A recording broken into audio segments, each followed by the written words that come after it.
I think I lost something. Yeah. It's first day of class. Here we go. It's back on. Hopefully, there it is, back on. Still can't turn on. Well, that means I'm not going to hear anything. Okay. Well, again, welcome.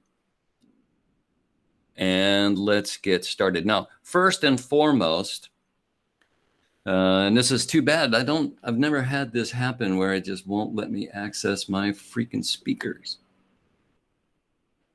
And there, nope. Okay, can somebody say something?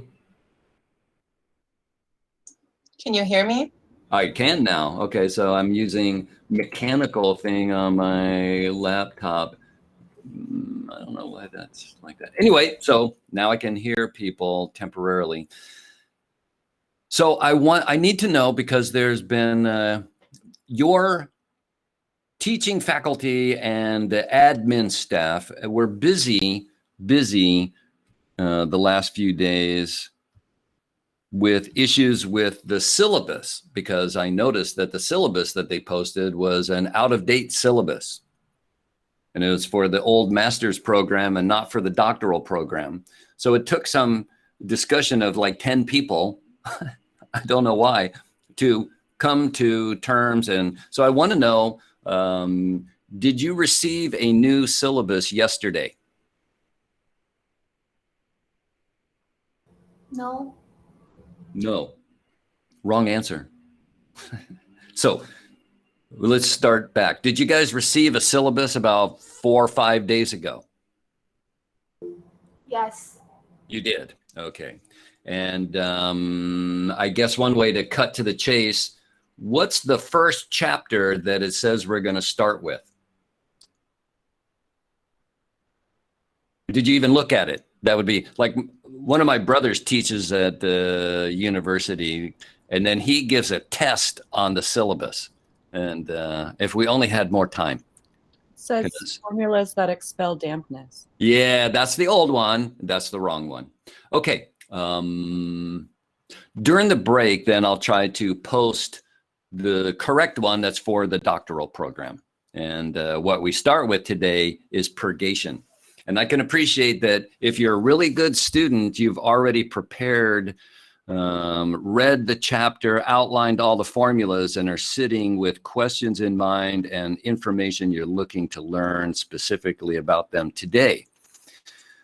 So I can appreciate your frustration to find out. And I don't really know what happened or how it happened. And at some point, it really doesn't matter anymore. What matters is we get the right syllabus and we go over the right material, because otherwise there's some chapters that would never appear in any course.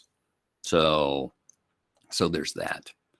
Okay, so and then also Bill Schoenbart years ago, with, I don't know who he worked with, but he put together a kind of a required formulas list, and then I modified it.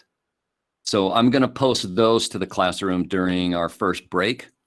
And I do apologize for some confusion and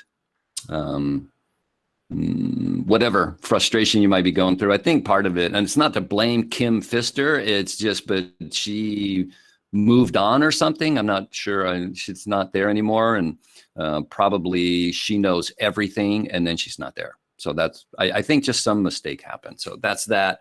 Apologies. And then we're going to move forward. So I'll post it. But the one that I had readily available was the wrong one. So then I was going to post it before I started class, and now I got to track down the new and improved version. So I'll post those things during the break. Okay. All right. So moving to the next issue. And it's probably more efficient for what I'm about to ask if you would respond in the chat, because I need a response from everybody.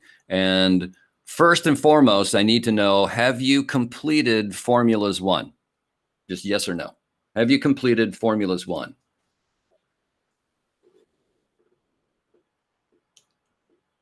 So a lot of you have, but a fairly significant number of people didn't. And that's fine. They're not really sequential, but there's things that you go over in Formulas 1.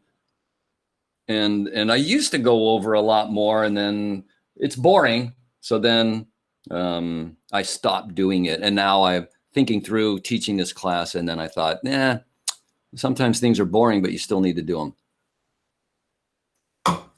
So we're gonna. So anyway, welcome. That's a weird start, but you know, it's Chinese medicine school. So welcome. Sorry about the weird start. Let's get started on this now. I've got this general sense of, I'd say it flashed by pretty fast. I can look at it, but it looked like about 2/3 of you have already taken Formulas 1, and the other third have not. And that's fine, because it's not like if you don't know those formulas, you'll never understand these. It's just certain things that we need to get straight. So let's move on.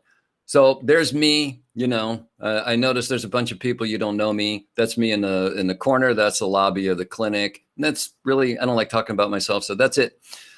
And then here's contact information. I'm sorry, but I have so many email addresses that I've developed or accrued, and I even closed a bunch of them down. And then having to check the school's Gmail, like get out of my other Gmail and get into the school's Gmail. I don't know. I don't have a good excuse, but it's just too much of a pain in the. So I'm not going to do it. So don't try to contact me there, because I won't look at it till Wednesday morning right before class. Sorry. And, on some levels, I know it's reasonable, but it's just, there's just too much stuff to do, right? I have personal email addresses. I have one for the clinic and blah, blah, blah. So the email address you see there, that's the one. You want to get a hold of me, I check it every day because of how I use it. And it's, most colleagues and students, so I have that one readily available without any hassle. And I check it multiple times every day. And I try to at least acknowledge, if I don't have a response that's good, I'll acknowledge, yeah, I got it, and I'll get back to you or whatever. But I try to. So I check that multiple times a day. So please make a note of this. And then, some people never contact me. Okay. But if you have questions that are kind of peripheral to the lecture or whatever, this is where you want to contact me. So please make a note of it. Please use this one. If you use the school's Gmail, I will see it, but not till Wednesday. Or for some reason I had to come to that Gmail.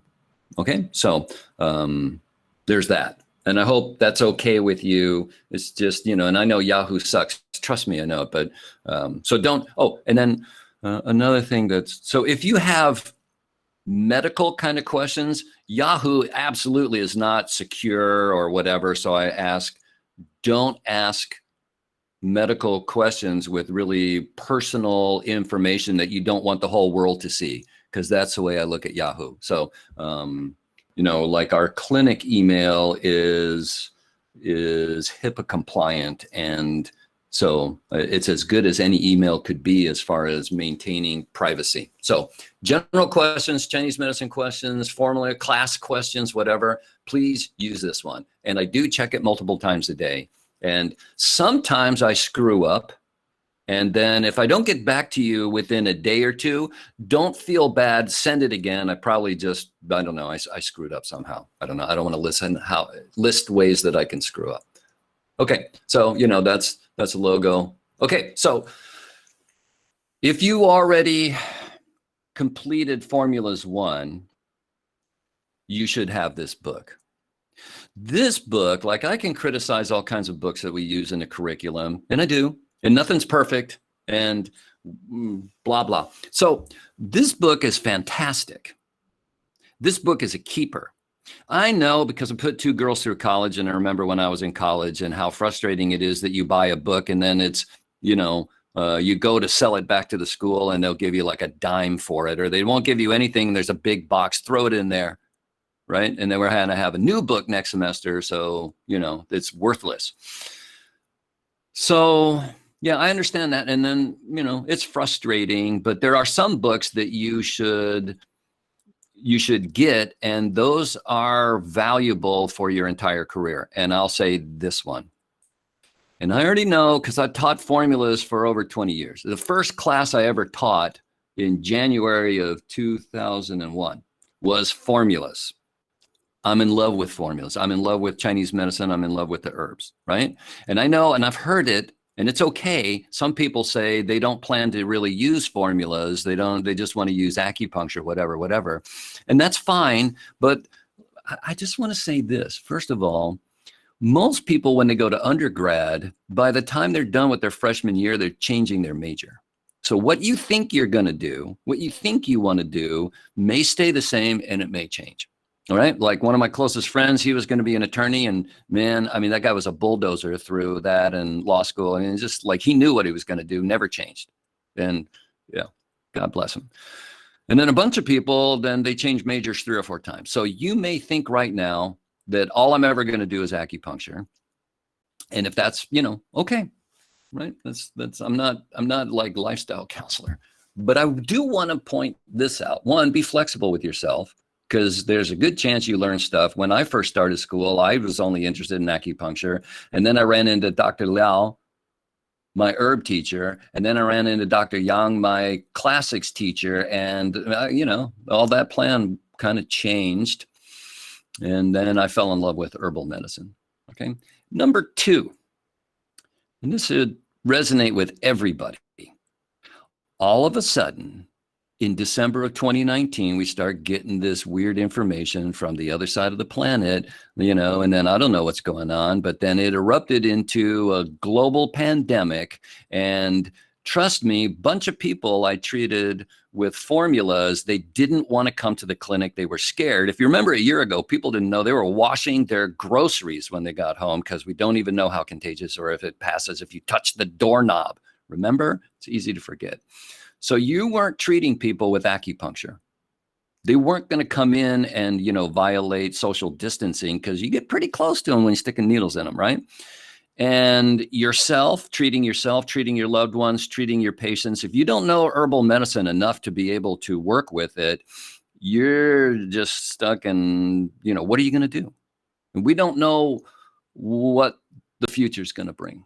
So I would say that even if you think, having a cursory knowledge and putting in the work and trying to understand at least the thought process behind herbs and herbal formulas, it can't hurt you, and it can only help. Okay, so that's it. That's my plea.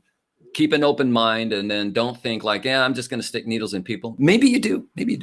Okay, so, but this book is fantastic. It's much better than the book we used back in the 90s.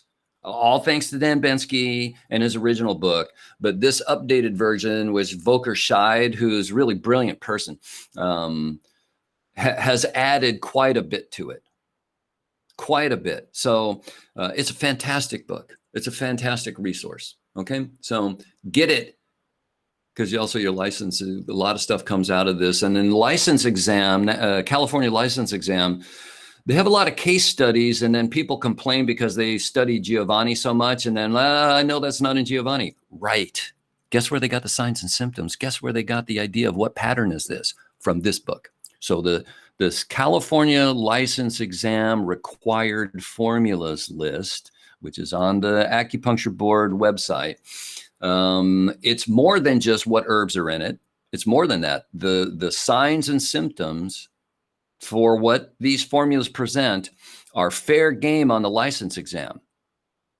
Okay. So just letting you know, and I know people, or I used to know people that do license exam review course, prep course, and they will say, you really need to know these presentations and the tongue and the pulse. So even you don't do formulas to get your license, knowing the patterns, knowing this, it'll make you a better practitioner. And then also they do tap into this resource in a lot of different ways to write the questions for the license exam. So pretending this book doesn't exist, big mistake on a lot of levels.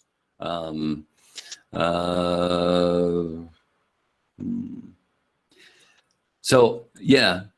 So I see comment and then works on a blood level. I don't know what that means because, of course, blood level has an exact meaning, and we'll be tapping into that chi level, blood level, that kind of stuff. So, but if what you mean by that, Diana, is that it works from the inside, right? If it works from the inside, we are in total agreement, right? So acupuncture, I'm stimulating you and speaking to your spirit from external stimulation, and then herbs, formulas, you digest them. So they're coming from the inside, and yin yang, to me, that's more complete. Plus, a lot of people with problems, they need more frequent treatment. And they're not going to come to your clinic every day. They're not gonna. Even they have insurance, their insurance isn't going to agree to pay, 6 visits a week, blah, blah, blah, blah, blah. They have limited visits. Then you got to do write-ups, all kinds of stuff, right? So this way, when you give an effective herb formula, it's not the same as acupuncture, but at least they're getting messages in their body of, sorting things out and trying to repair things every day, a couple times a day, right? So there's a lot of benefit to being able to at least be competent with herb formulas. Okay, so yeah, and then maybe that's when you mean because whatever it travels through your bloodstream and things like that. So, but I think there's more to it than that actually. Okay, so this is the official text. I expect you own it. I expect you study, right? So there's going to be formulas you should read about. There's formulas you should study, and there's things you need to memorize. And the arbiter of what's true and not true is this book.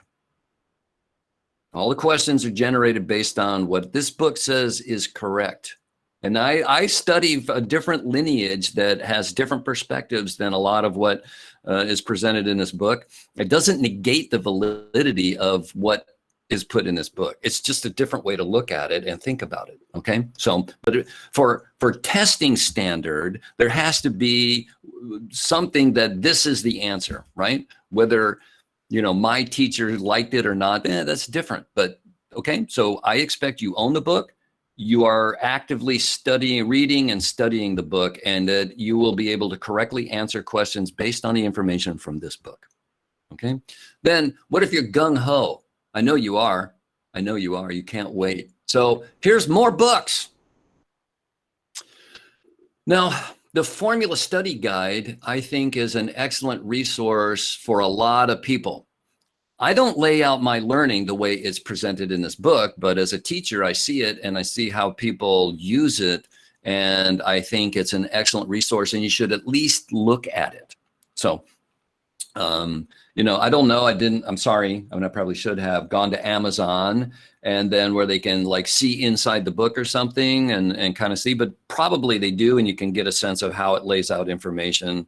They use tables, summaries, and put things into tables. And, if that's the way you like to study, then having somebody put together tables so you can spend more time learning the information instead of compiling, which is another way to learn, right? So it's an active way to learn is actually how am I going to lay it down in the tables? But, so I really recommend you look into the Formula Study Guide.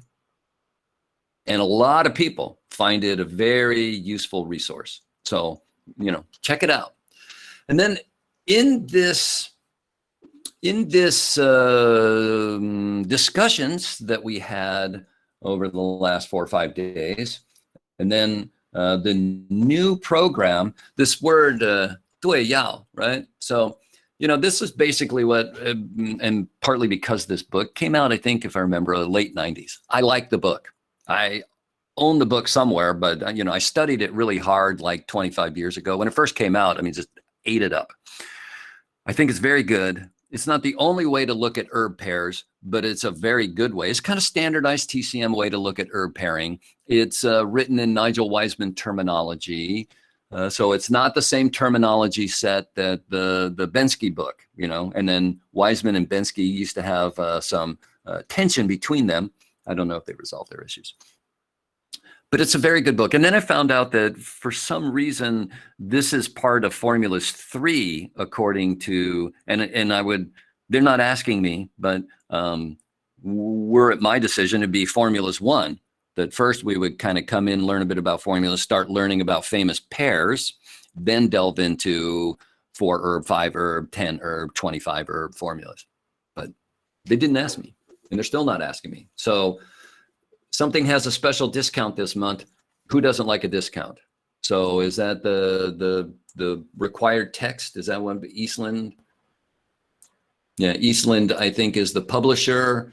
And yeah, if you're getting a discount, jump on it. Yeah, if you're getting a discount on it, jump on it. And it is better. I mean, you might be able to get the old version dirt cheap, but this is absolutely better. Absolutely better. I mean, if it wasn't like a $50 or more difference between the special discount and what I could get a used, beat up old version, out of date version. For example, the single herb book that we had back in the 90s had all kinds of horrifying pseudoscience in it with really bad supposed lab work. They would like nail a rabbit to a board and then inject a uterus with some formula to see if what, and yeah, it was horrible. And that's all gone, and good riddance. I don't think, for me, I question the methodology that they were doing, because we don't inject herb formulas into people's organs. We have them boil it and drink it, right? So that's very different, right? Like vitamin C. If you swallow vitamin C, it's very different than if they give you IV vitamin C. You can't compare the two. Okay. So anyway, so the new versions are much, much better. You make your own decision. You're all grown-ups. Bingo. I recommend at least look at it. You decide for yourself. And then when I present formulas, if you haven't had formulas with me, I do present them in relationships. Sometimes I'm using what I learned out of this book, and a lot of times I'm using what I've learned over the decades, and it's different, and it's not in this book. So it's just different ways to look at it, and it's valuable. Okay. So, okay. So I think my speaker's still on, and let me see. Click. Yep. So before I move to the next part, any questions about this? Pretty straightforward, but you still might have questions.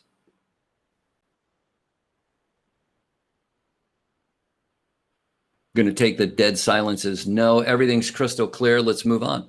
I'll do that. So, the name up there, I forgot to write it in pinyin. That's the Dongyan. So, of course, you know this name because one of the 4 great masters of the Jinyuan dynasty. He's the author of a number of books, including Pi Wei Lun, right? So the treatise on spleen and stomach. So he's not Zhang Zhongjing, but you gotta tip your cap to. So this is a great quote from him, I think, and that is that the physician who effectively uses formulas neither keeps rigidly to the formula nor strays far from its essence. So in the mechanics of learning this, it's presented in a tradition of what it's used for, based on signs and symptoms, maybe disease name, Chinese medicine disease name. Sometimes, later in the formula discussion, they'll say, oh, modern people have applied it to this biomedical condition and that one and this one and that one. And all of that stuff is correct. But if you keep to it rigidly, I hope this doesn't trigger. So a colleague came to me a couple of years ago with a history of horrifying, debilitating bronchitis that often would linger for months, and then came to me because she was sick and coughing and quite concerned that it felt like she was just about to move into this thing that has, haunted her winters. Okay. So based on the presentation, I wrote a formula. I did not ever keep rigidly to what the book says formula. The formulas are basically addressing some kind of imbalance, right? Yin yang, 5 elements, whatever, so some kind of imbalance.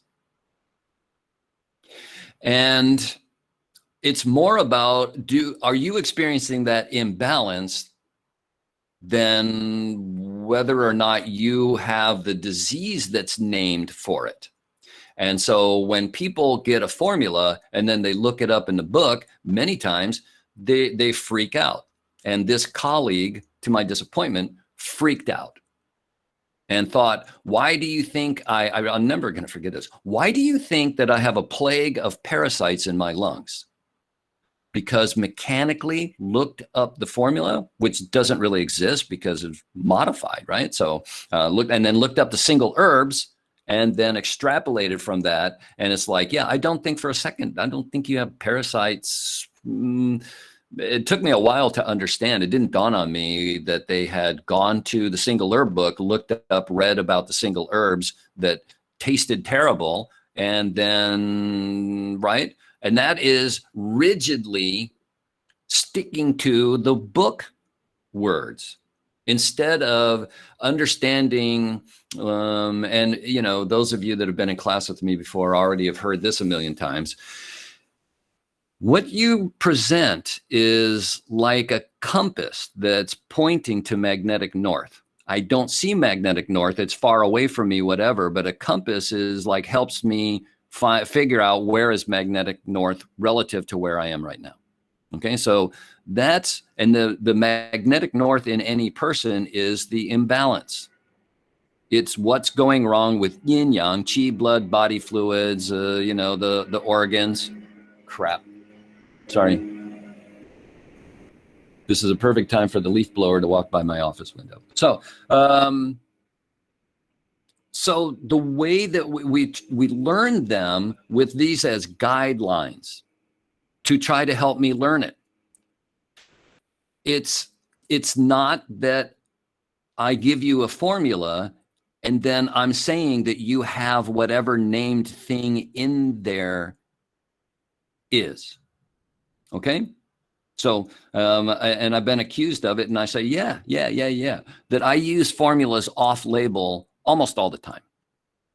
But I don't think they're off-label. They are the same energetic issue as whatever was named in the book, but I'm not naming what's named in the book. It's more about the relationship of what herbs are in the formula in what dosage and what relationship they have to each other and what relationship that has to your chi, blood, body fluids, yin, yang, 5 elements, all those things to help your body sort out stuff. The formula doesn't fix you. The formula doesn't cure you. I can't cure you. I don't have magic healing powers. There's no such thing. Sorry if you believe in them. You have the right to, but I don't.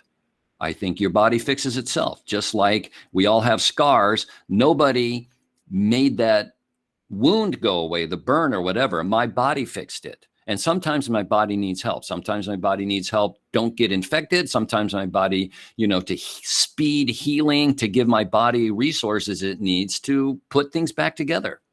If you break your leg, you go to the hospital, they don't heal your bone. They may set your bone and then help hold it in place with a cast, and your body heals the broken bone best it can. And I believe, and I always present, this is just so you can understand my perspective, right? I believe that that's all that can ever happen, is that we can enhance, give resources to somebody that they need to help them sort things out and fix it. That's it. Okay, that's it. So when I teach, then I'm always going to be giving it with, you know, this is part of the lenses that I see through, so you can understand. And you don't have to agree with me. I don't know. That's just how I see things, right? So, so when you understand how I see things and how I present things, you can maybe decode it into something more intelligible. I don't know. So don't keep rigidly to the formula, but then, you know, if you stray far from the essence of the formula, and to me, the essence is what herbs are in it, in what ratios, what do they mean as a team? If you just sat and watched me in my office talking to myself, maybe I'm talking in a microphone, who knows, talking to myself, you would see certain things of my personality. if you brought another person into the room, hopefully somebody I know, and we start interacting, you'll see other things of my personality, and there'll be things about me that I'll kind of back burner, and some things I'll try to hide. And then there'll be things that'll come out a lot because of my relationship with that person. Change the person that I'm interacting with, you'll see different things. Other things will come out, other things I'll hold back, maybe try to hide or repress or whatever. You know how it is, right? If I'm in a room with all my siblings, I'll behave differently. If my parents were alive and I was there, you think I'm going to talk the same way and slam down a few beers or something? No. You would have a certain way that you would behave with your parents, with your friends, with your patients, with your business partners, right? That's the way I see herbs. It's all about relationships. That's the way I see acupuncture points. It's all about relationships. And then you take any given herb, and its personality is very, very different when you boil it with herb number 3 versus boil it with herb number 7 versus boil it with herbs number 14, 15, and 16. Okay? Part of what I want to learn by studying and restudying formulas is to try and understand what's their personality, and then what part of their personality comes out with combined with other herbs. Guizhi, yeah, I know, because that's I love cinnamon. So guizhi, when we pair that with ma huang, as in ma huang tang, its characteristic is very, very, very different than when we pair it with bai shao, as in guizhi tang. It's very different than when we pair guizhi with fuling, as in wuling san, which we're going to study this semester. So it's still guizhi, but with ma huang, it makes you sweat. With bai shao, it harmonizes. With fuling, it warms your bladder and helps to reinstate the qi hua in your bladder. Same guizhi, I get it out of the same jar. Right? I go back and make these formulas in my herb room, and I'm getting it all out of the same jar, but it's very, very different whoever you put it with. So Dui Yao is part of your pathway, and I know you're overwhelmed because you got too much to study, right? So, to the degree, though, it can help you understand. And one of the things I ultimately really always trying to improve my understanding is what's your personality? And what part of it comes out when you're interacting with person X versus person Q? I don't know. I know that's stupid. That's just like making it up as I go. Okay. So then I did this back, part of Uncle Steve's story. Then a long time ago, at the end of 2008, I became the academic dean of the Oakland School. And that's a long story. And I'm going to start crying and drinking. So I'm just going to tell this part of it. So I had to sit down and counsel students. Also I was teacher of some classes. So that made it interesting, right? Because if you want to complain about this teacher, he's insane. Why did you hire him? And then you're complaining to him about him. I had to learn to take it. So, and then sit down with something, and then, what are the clear learning outcomes? Proper curriculum, you inform the teachers. That was part of my job, is these are the learning outcomes you're supposed to, right? And then we're going to have feedback loops called, you guys call them CUME exams, right? And they call them comprehensive exams. And that way we see, are the people that went through your course, do they know what they need to know from that course, right? And then the teacher also needs to explain to the students, what is it I want you to know? And so this sprung originally from that. This is what I expect you to know. I expect when I use the name, and pardon my pronunciation, especially if Chinese is your mother tongue, you're probably grinding your teeth when I say stuff. Or sometimes blind squirrel can find a nut, and then I might actually pronounce it correctly. So, I apologize in advance, but I always will try. I promise my teacher, every time I said a Chinese word, I will try to say it correctly without fail. I will fail to say it correctly, but I'll try without fail. So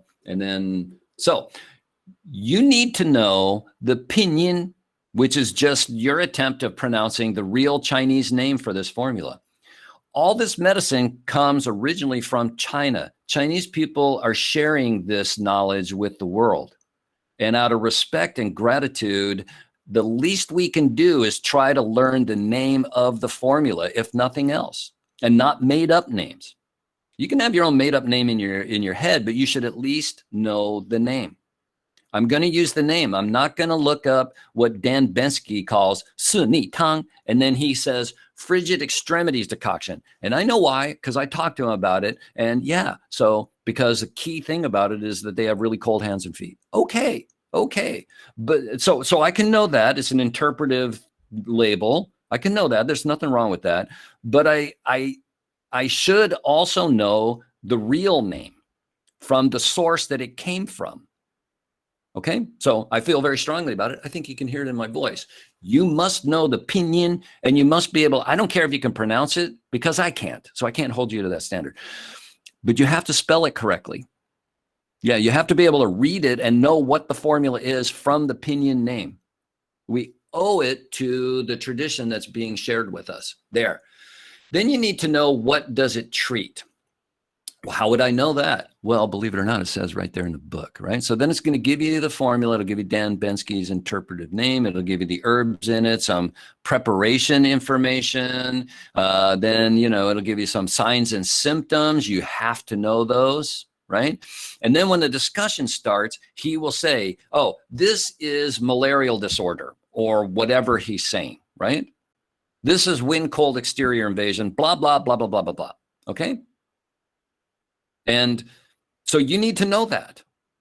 It'll pay off in the big picture in your career.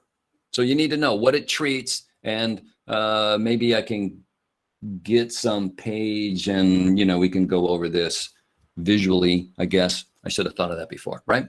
You must know the signs and symptoms. You must know the signs and symptoms. These are the Da Vinci Code stuff that's trying to point us at magnetic north. We have to know them. And I'm gonna take it farther. You probably don't understand a lot of the signs and symptoms. One is because they're translated from things that we aren't really socialized to ask about, right? When's the last time you went to your MD and they asked you, do you have chest oppression? They don't ask, right? So we're not expecting these kinds of questions. You need to make sure that you understand it, because your patient's not going to use the right words. I've tried. They're not going to use the right words. So you have to try to understand what they're describing, what they're experiencing, and know the label that we use in our medicine. So you need to look stuff up, right? Like focal distension. You see it in a bunch of things, and then the patient has focal distension.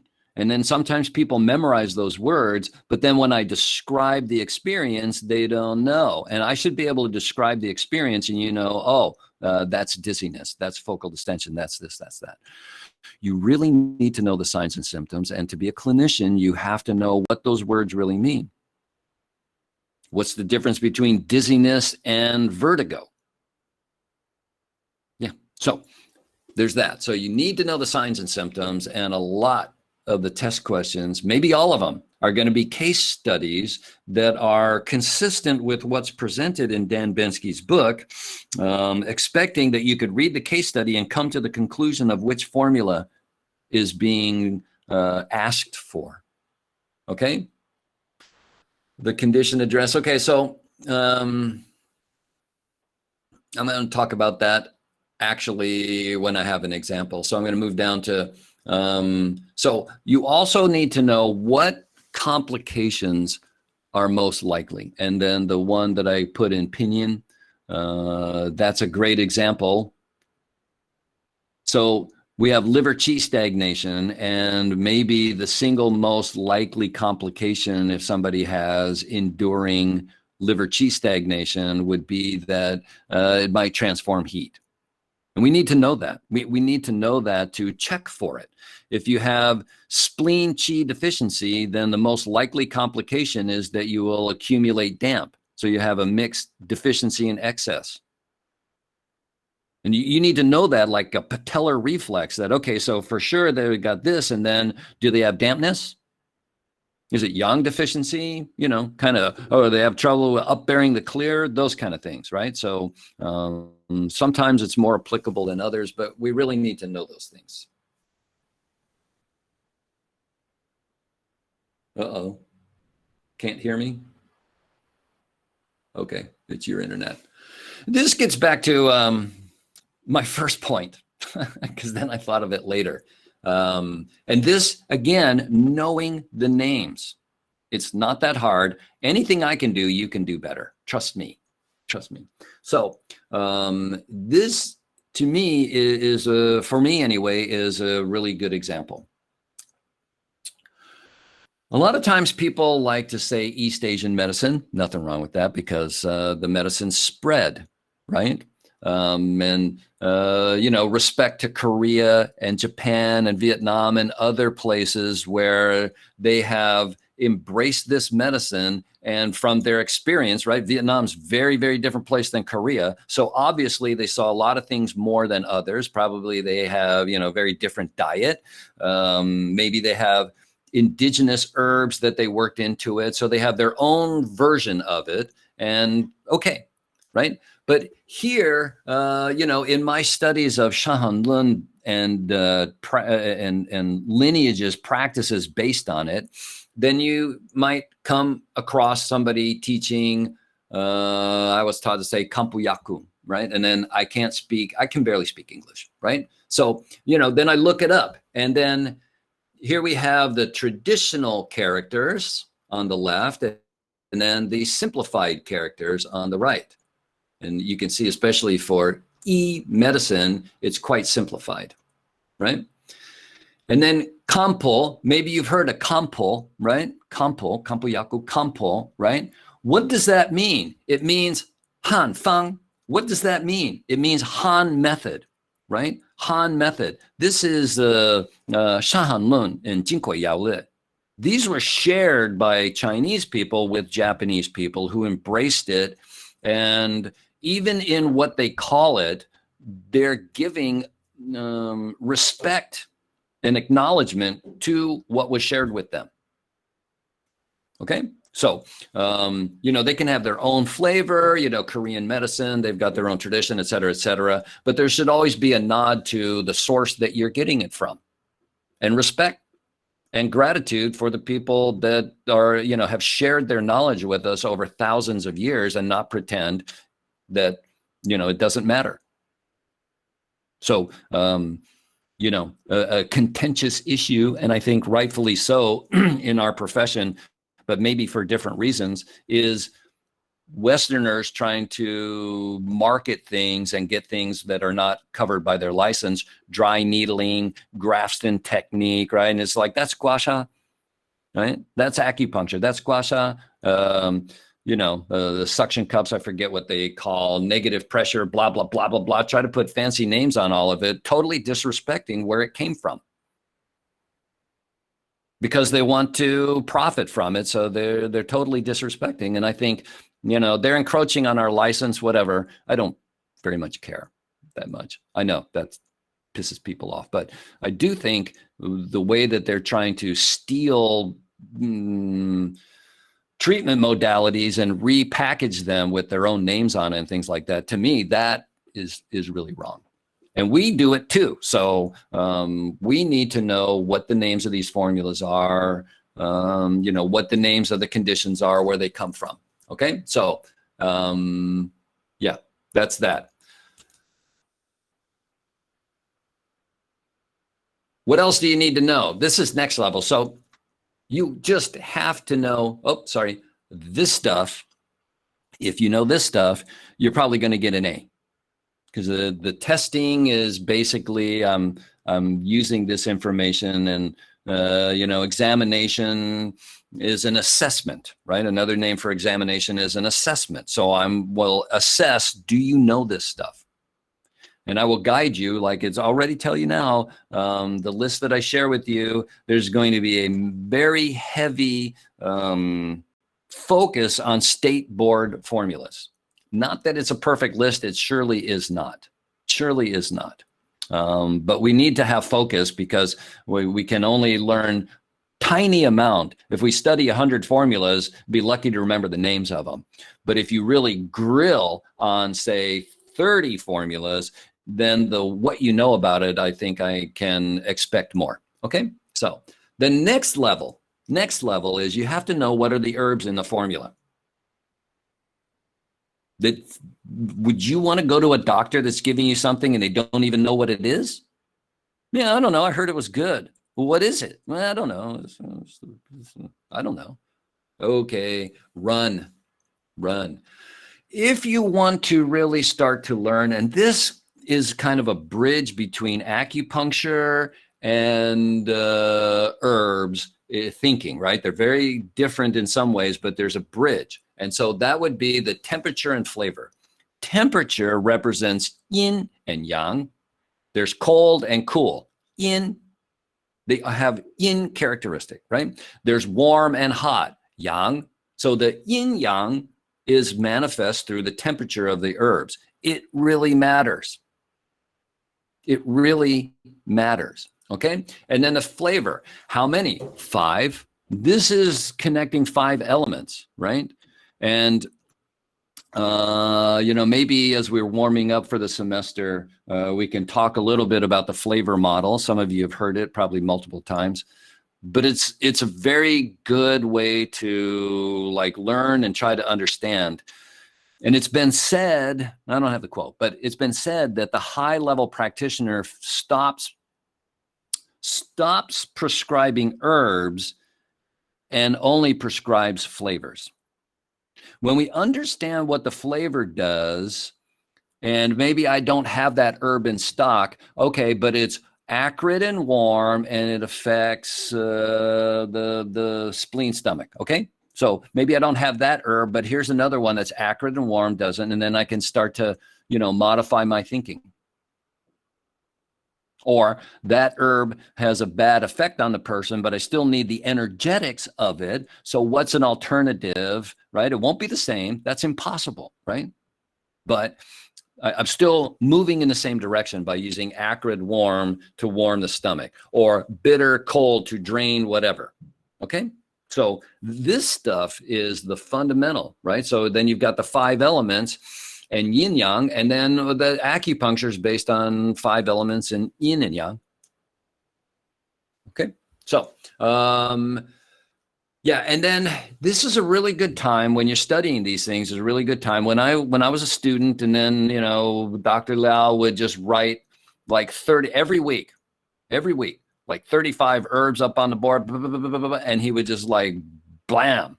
Right? 35 herbs, and then 35, and then 35. And we went over so many herbs. I could barely remember the names and try to remember, certain things about them. And so this is a really good time when we have context from formula. You go back to the single herb book, and hopefully you have the current version. And then you're going to actually, maybe you didn't notice it, but the Dui Yao, Bensky's version, Bensky and Volker-Scheid's version of herb pairing is actually presented there. You have a single herb, and then it'll say, oh, it has this function. And then it'll say, well, and it's used paired with this herb in that formula. And then we may be looking at exactly that formula. Like you look up Guichi, and then it says, oh, that it transforms the qi when paired with Fuling, as in Wuling-san. And then it'll reinforce it, and things will come together for you a lot, and it'll make it easier if you do this. So I really recommend, if you want to learn deeper, as we're going through these formulas, go back and look up the herbs in the single herb book, and skim through and see, can you find it discussed paired with one of the herbs in the formula, or maybe even the formula we're talking about. It will help reinforce it. Okay. Yeah, and then modifications. Right? So then herb pairing and knowing other formulas, that's how a lot of modifications are done. Okay? So, Archen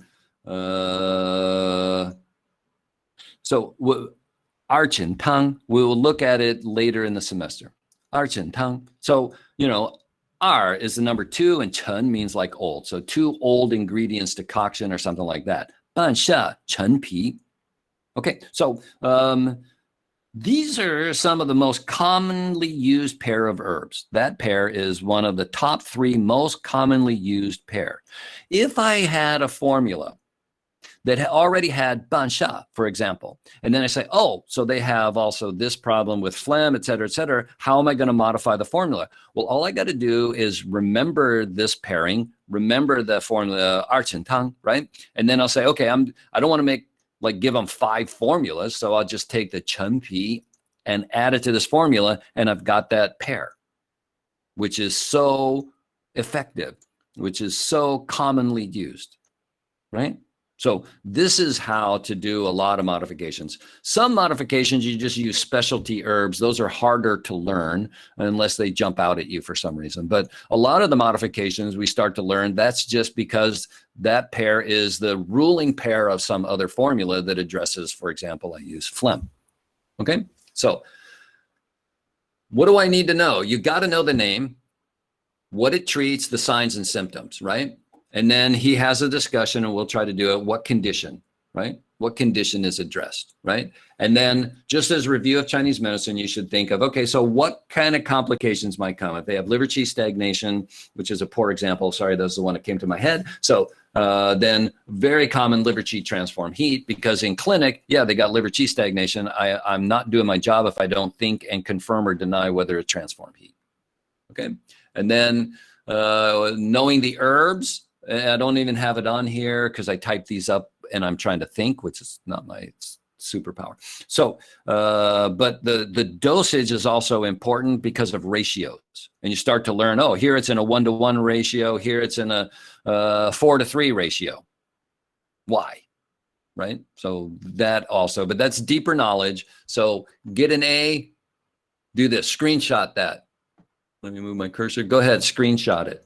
So you got your focus. Okay. And then, you know, if you say like, man, I'm overwhelmed, and yeah, I understand. I really do. So, you know, there's completing the course, learning and getting an A. There you go. And then you just like, I'm getting too addicted to knowing this stuff. Here's the deeper level stuff you go through. It's endless study. So if you're not getting it in 10 minutes, yeah, I don't know anybody that can. Okay. Yeah, that was the question that I posed. My slides suck, you know, and then when I look at them and I'm not making them, I see how bad they are. Sorry. I also want to, because one of my friends who's a student then was talking about active learning versus passive learning. And active learning is an adjustment for most of us. It is much more powerful. Passive learning is you just listen to me talk. Passive learning is you just read the book. Your depth of understanding is not going to be very good, and your retention is not going to be nearly as good. The best way to do it as a beginner is, let's say that we open up, and then we know that the first chapter is purging. Okay. Maybe I went back and I looked at my single herbs chapter and I skimmed through and looked at the highlighted herbs in the single herbs formula, single herbs class for herbs that purge. Okay. So I did that real quick. And then what I do is, okay, so first formula is Da Cheng Qi Tang. So I look it up in the book, and before I can betray myself, I cover over the herbs that are in the formula. And I look at the signs and symptoms, and I think, what is wrong with this person? What do I need to do to help? What herbs should be in the formula in order to accomplish that? And this is where we really don't like it, because of course, you're going to be horrible at it at first.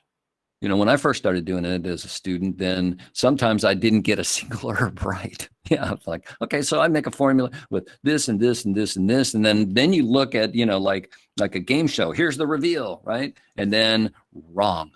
I got every herb wrong. And the more I did it, the more I studied, the more I got things right. The more I knew formulas, and then things are often based on core formulas that are like pillars of Chinese medicine.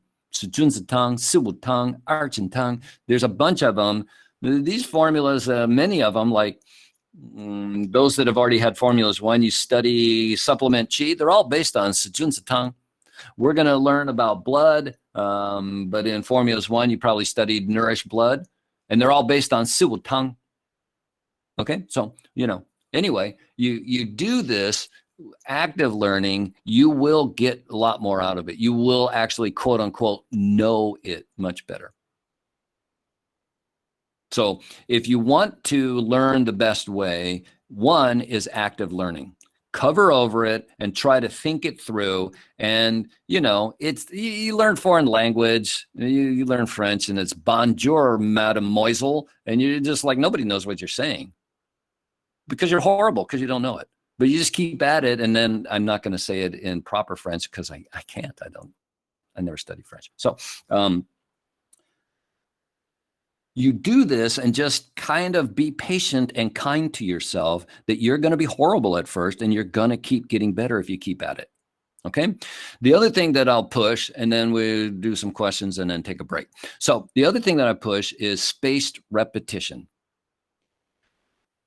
I grew up and then, everybody knows, like I grew up and then I lived on army bases. My dad was a soldier, blah, blah, blah. So military schools had a certain way. And they taught us that you sit there and you drill on this stuff until you can recite it from memory. You don't get up and leave until you got the basic facts and you can recite it from memory. Wrong. In the beginning, what you're looking for are what are the key facts. And then the right way to study is many times for a short amount of time, go back and review it, go back and review it, go back and review it. Like flashcards. I did it when I was a student. I'd have actually 3x5 flashcards in my hip pocket to balance out my wallet, which shouldn't be in my hip pocket. And then I'm standing in line for Safeway or something. I'd pull them out. I'd go over them again. I am not trying to sit there with some marathon session where I just won't let myself go to the bathroom until I can recite it from memory. That's the way I was taught as a kid. That's what we had to do. It's not the best way to learn. It took a big adjustment for me, but actually spaced repetition, because the way your brain prioritizes stuff, if you only think about it on Saturdays when you're doing your marathon, your brain knows. You can lie to your brain, but it already knows that you're lying. This isn't really important because you don't think about it all week. You just think about it now. It's not that important. The things you think about over and over and over again, your brain knows that's important. You keep thinking about it, and your brain is going to start clearing out a pathway and weeding the sidewalk and, getting everything ready so you have a place where that knowledge is and an easy, clear path to go and retrieve it. But if you just think about it or you cram just before the test, yeah, you can pass the course. Yeah. But if you want to learn, spaced repetition. And there's apps you can get for your phones. They have free apps that are quite good. Anki, Anki, Namasani. These are really good apps that you can, it's going to take some work. You set it up, but then you can just have it with you. And when I know this flashcard, it comes out of the pile. And it goes into a different pile that I only look at every 2 weeks or something. But the ones that I'm looking at over and over again is new information. As soon as I've got something that I really know, out it goes and it's replaced by new stuff. And I just and I keep thinking about it multiple times every day. And then my brain knows this stuff's really important, and it will, neuroplasticity, it will do what it needs to do to remember the information for the long haul, for like your career, not just so you get an A on the midterm and then I could give you the midterm. I did this and then people wanted to kill me. But I knew that there was a group of people, that's all they did was just cram. They're young, they're smart, they crammed, they did, right? Okay, so I gave them the same midterm a month later. Fail. Miserable. Like, how can you get an A month ago and you totally fail now because you're not studying the right way? Now, because the pitchforks and the tar and feathers came out, I vowed never to do that to anybody ever again. But it did make a point on them that that's not the right way to study. Not if you want to know this stuff. And once you get your license, all it is you and a bunch of sick people day after day using this stuff, trying to solve problems. So what you want is a knowledge base that I can tap into for the rest of my life, not just I got an A, look at my shiny A. It doesn't mean anything. Doesn't mean anything. Okay. I need a nap now. Grandpa's getting tired, and you're tired of hearing it. Did I say wrong word? Compilation, complication. I don't know, whatever I said. Sorry. That was a long time ago. Okay, so pause so I can breathe, catch my breath, and you're the tinnitus. That's not tinnitus. That's my making your ears ring. So here, the speaker's on. What questions? And then we take a break. Dr. Woodley, Mm-hmm. could you repeat, could you give the spelling of those two apps you talk about? And Let me type it in. right. Because one, I can't pronounce correctly. So that's kind of embarrassing. Mnemosiny. And I can't spell it either. Okay. Anki. Anki is free for Android. It's good. Mnemosiny. That's probably really wrong. Mnemosiny. Maybe somebody knows the app and they can write it. They can write it. No, not mnemosiny. Like mnemonics. M-N-E mnemonics, though. Mnemosiny. It actually means something. I forgot. Do you mean Anki Droid flashcard? For Yeah. Anki? Anki, I think, is Japanese for memorize. Yeah, I found something called Anki Droid flashcard. Yeah, Anki Droids for Android. I think it's free. It's a good program. It's good. Okay. The only thing too bad is there's probably, like if you're studying cellular biology, you can go on there and there's probably a donated flashcards. Somebody already made them for you. You just use them. I don't think there's Chinese medicine stuff, but there might be. So this Anki Droid is not specifically for herbs. It's for studying anything. Yeah, it's an app for creating like a program to do spaced repetition learning. Yes. Oh, so we have to enter the herbs ourselves for that to cue us to keep testing us. Is that how it works? Bonnie, you're awesome because that's exactly it. And then here's my proposal. You could work in team, right? Like if let's say 5 or 10 of you all say, I'm going to do that Anki Droid thing, then you could just split up and instead of, climbing Mount Everest, you could just be like a relay team, like in the Olympics, and then say, okay, I'm going to take this chapter, you take that chapter, you take that chapter, get the key information, agree on a format of the information and agree on it, and everybody loads it and shares it with each other. And then you'll have like 10 chapters for the work of one. And then you can spend your time doing the spaced repetition. But yeah, I don't think but there might be at this point. I mean, I started telling people about Anki about, I don't know, I'm going to say like 10 years ago or something, 8 years ago when I first discovered it. So back then, no, there wasn't anything, but maybe now there's, because people post stuff and you just got to track it down. So there might be actually. Thank you so much. It's a great idea. Cool. Any other questions? Uncle Steve, can I ask what's the difference? Fanny, long time. Ha. How are you? Yeah, now I get to see a bunch of students that don't want to take my classes anymore. All right. I've been waiting for your class anyway. Yeah, I don't believe that, but that's okay. No, I'm just joking. So you know that I'm insane. So I'm just wondering what the difference is between sign and symptoms and condition that the formula addressed. So I think I'm going to try to maybe come up with a visual presentation. I realized I need to scan something from Bensky formula book or something so I can say, okay, this. Just saying these names, as soon as I started saying it, I'm like, yeah, you need a visual so you can kind of say this thing. So that's what I'm going to do. So I'm going to table this and then I'll get, not today, but maybe for next week, and then can just real quickly, then I can say, okay, like here. Gotcha. Thank you. Sorry, I know that's unfulfilling. It's a very reasonable question, and I'm embarrassed that I didn't set up the visuals well enough. Yeah, sorry. No, it's fine. Thank you. Thank you.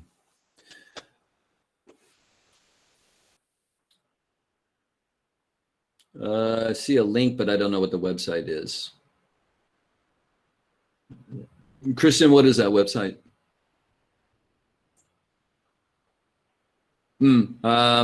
I probably have seen it. It's not something I'm very familiar with, but I can look into it. I can look into it, but I don't know enough about it to have an opinion on it. But I also trust, here's the thing is that each of us have our own, we probably all like AVK, KVA, AKV, right? You probably all know that model. Is kind of old, but it has some things. So, auditory, visual, kinesthetic, and how we prioritize, how we like to assemble information to make it easier. The first and foremost is to look over the material and find what's the important information. And then, this is just with a tear in my eye, but then after 6 years, I couldn't take being a dean anymore. So a guy who was actually a lot more qualified and better at it than me. And then we had a lunch and talking and then I tried to set up a program there to teach people how to study and learn. But all they wanted to do was to be given insider information on what their next test is, which is heartbreaking. And then what Tom said, who replaced me, was saying that his observation was so many people don't know how to read, let's say, just a chapter, right? We were talking about Giovanni, but it doesn't matter. They don't know how to read the chapter and extract the key information. If you ask them what's the 5 most important things that was in that chapter, most of the people can't tell you. So that's the first step, no matter how you like to learn. You say like flashcards, are you kidding me? Right? I use holograms or whatever. So, but the first and foremost is to go over it and what is key information. And I did a poor job because I was just typing it up. But it's very important, like what is the key information? So what I did and what this is, and I go through, this is finding the key information because you can't remember everything. So some people, all they do is read it and then they're shocked when they get an F. Well, I read it. It's like, you got to do a lot more than read it. And other people try to memorize everything. And I know I'm not the smartest person in this classroom, but man, if you don't have a photographic memory, it's a waste of energy. And I just don't, right? What's the key info that I want to be able to say? And I'm going to walk through kind of an example after the break. Is it going to be a poorly outlined example? More than likely, because I did it. So, but anyway, just give you some ideas. And then you have to figure out, like, how do I like to learn? And then with some guidance of, what is the key what do I need to be able to take away and hold on to for my career? Okay, so I kind of give this way.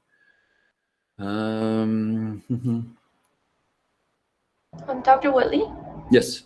Will you be posting the slides for us to look at? Yeah, I don't ever do that. Oh, okay, so you just trust me. When you see more slides, you'll say like, yeah, I don't need this posted. But they're just visual distractions or something. So, but you are welcome to screenshot anything you think like, okay, this has useful information. But most of the slides are just going to be, I made visuals out of the standard textbook info. Let me see if I can find like this, right? I think you can see that, right? So then just so you have something on the screen and you can screenshot that stuff too. See what I'm saying? So most of it, it's just not worth it. And then also because you can see also, isn't that illustration copyrighted? Yeah, so I'm not distributing it. I'm using my right as a teacher to access it. See what I'm saying? So I'm really hesitant on distributing stuff because I am tapping into, and I don't want to violate copyrights, and I'm no lawyer, so I don't really know what I can and cannot do. Does that make sense? Yes, thank you. Yeah, but if you screenshot it and you don't distribute it, I think you have every right in the world to, right? So I'm not distributing it. I'm just displaying it, and you're not distributing it. So I don't think anybody's copyright and their profit potential is being impacted. Know what I mean? So I'm not trying to be difficult. People ask about distributing it, but that's my number one objection to just distributing it. You're more than welcome to screenshot anything and everything if you want. If you think you have value to it and it'll help save you time and energy or helps clarify something, do it. Just please don't distribute this stuff because I don't want to violate anybody's copyright protected stuff. Okay, thank you. Cool. Thanks for understanding. Okay. Any other questions? Well, I think you guys need a break. How about 10 minutes? Maybe you're already on break. Yeah, cool. All right.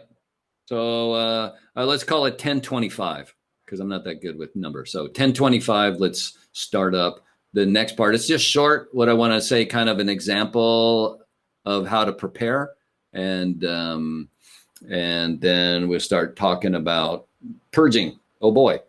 Oh, and then while you guys are on break, I'm going to mute my microphone so I can track down the new and improved syllabus.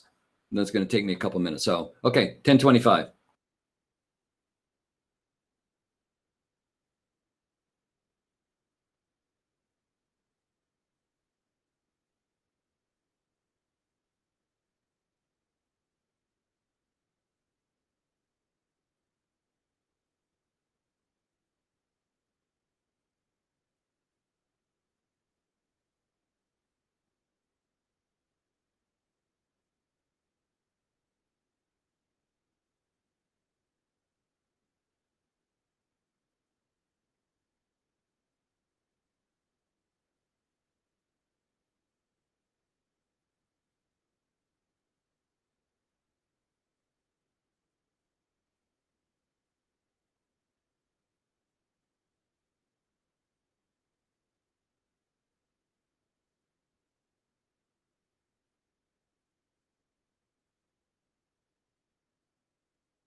I was almost back on time.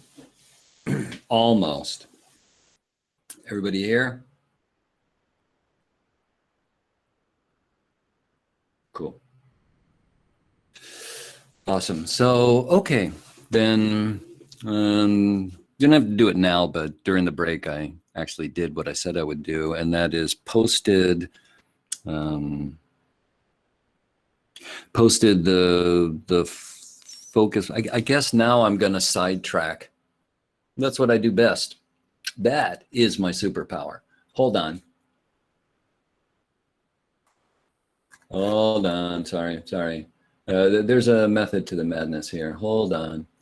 I got to just access some stuff here and give it a try. So first and foremost, this is going to load up.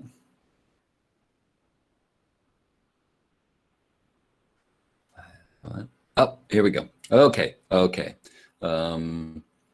Let's just get this over with maybe. So this will make sense in about 2 seconds. I don't know how well this has come across. I've never done it. So tick tock. Okay, so you can see the 5 branches university syllabus, correct? Okay. Yes. So cool. So, this is the same old stuff. I mean, and then you can thank Bill Schoenbart is the one that put this together from some previous one. And I don't know, can you see it clearly enough? I don't really have a sense of what comes across in a classroom.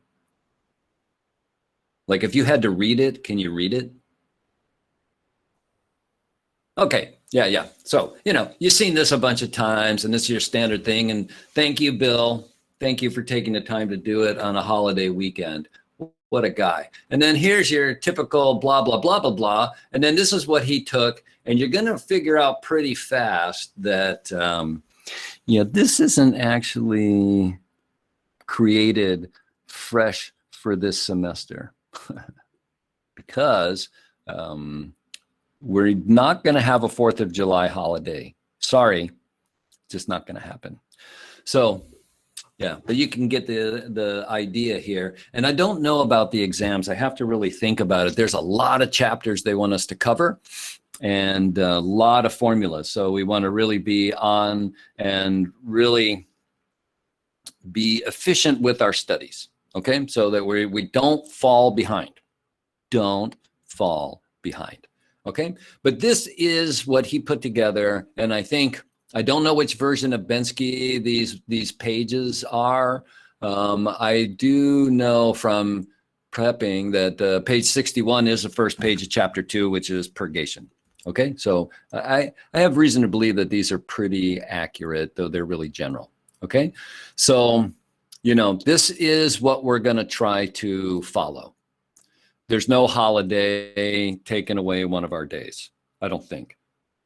I don't know how Thanksgiving is going to play in. Maybe Thanksgiving at some point.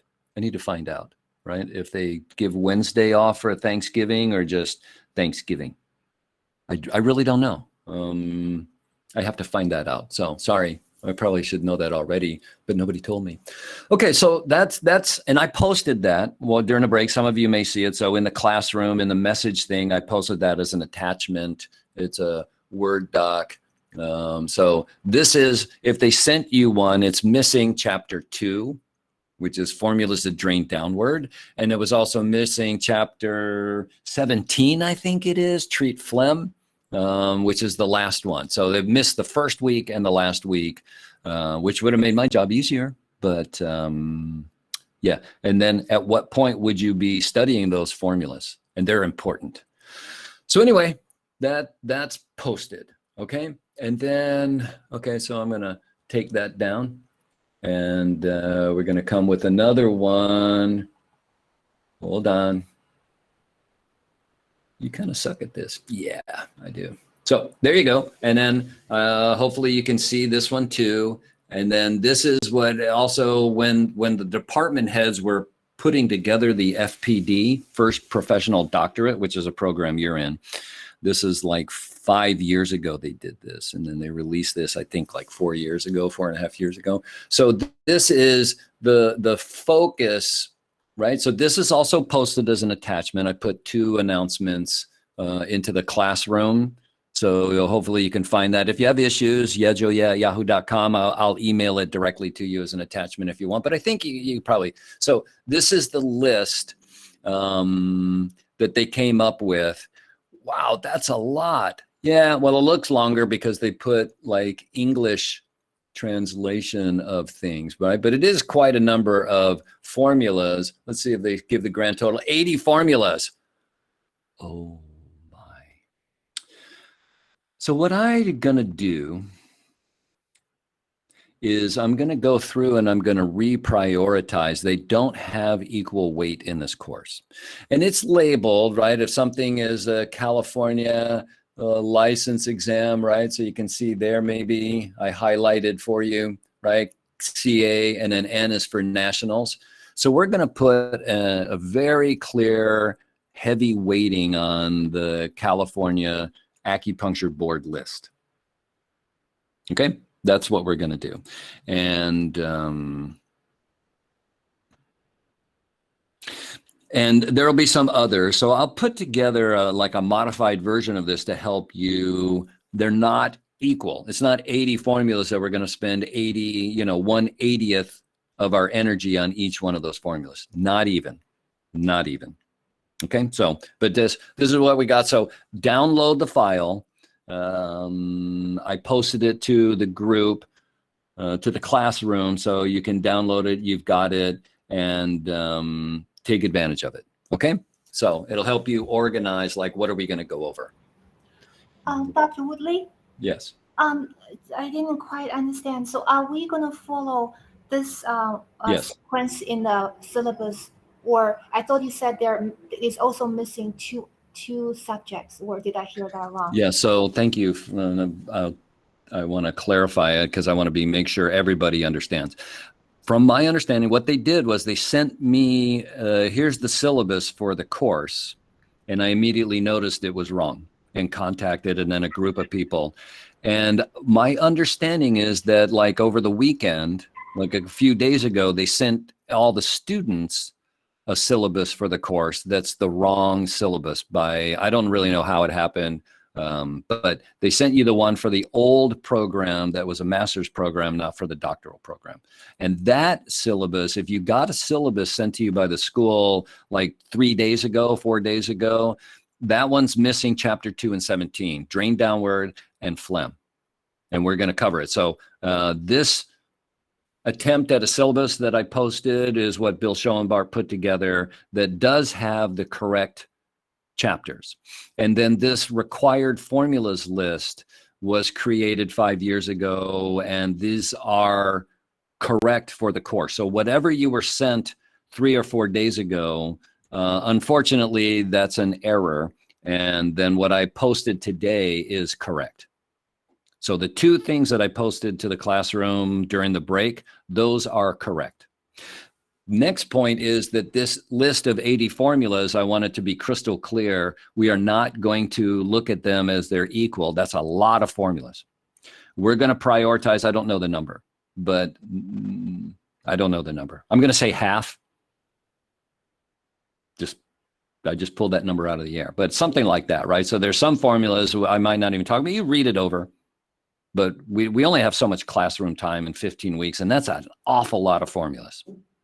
That's an awful lot. And I'd rather you really know 40 formulas than I don't really know any of 80 formulas. So I don't see that as beneficial. That's me. People can disagree. But there's nothing stopping any of you, if you want to know more, there's nothing stopping you from memorizing all 80 of those formulas. I'm not going to stop you, but it's just allocation of resources, class time, etc. That's what I have to, that's part of what I have to manage here. Okay, so hopefully that makes sense to everybody, and there's more accord than discord.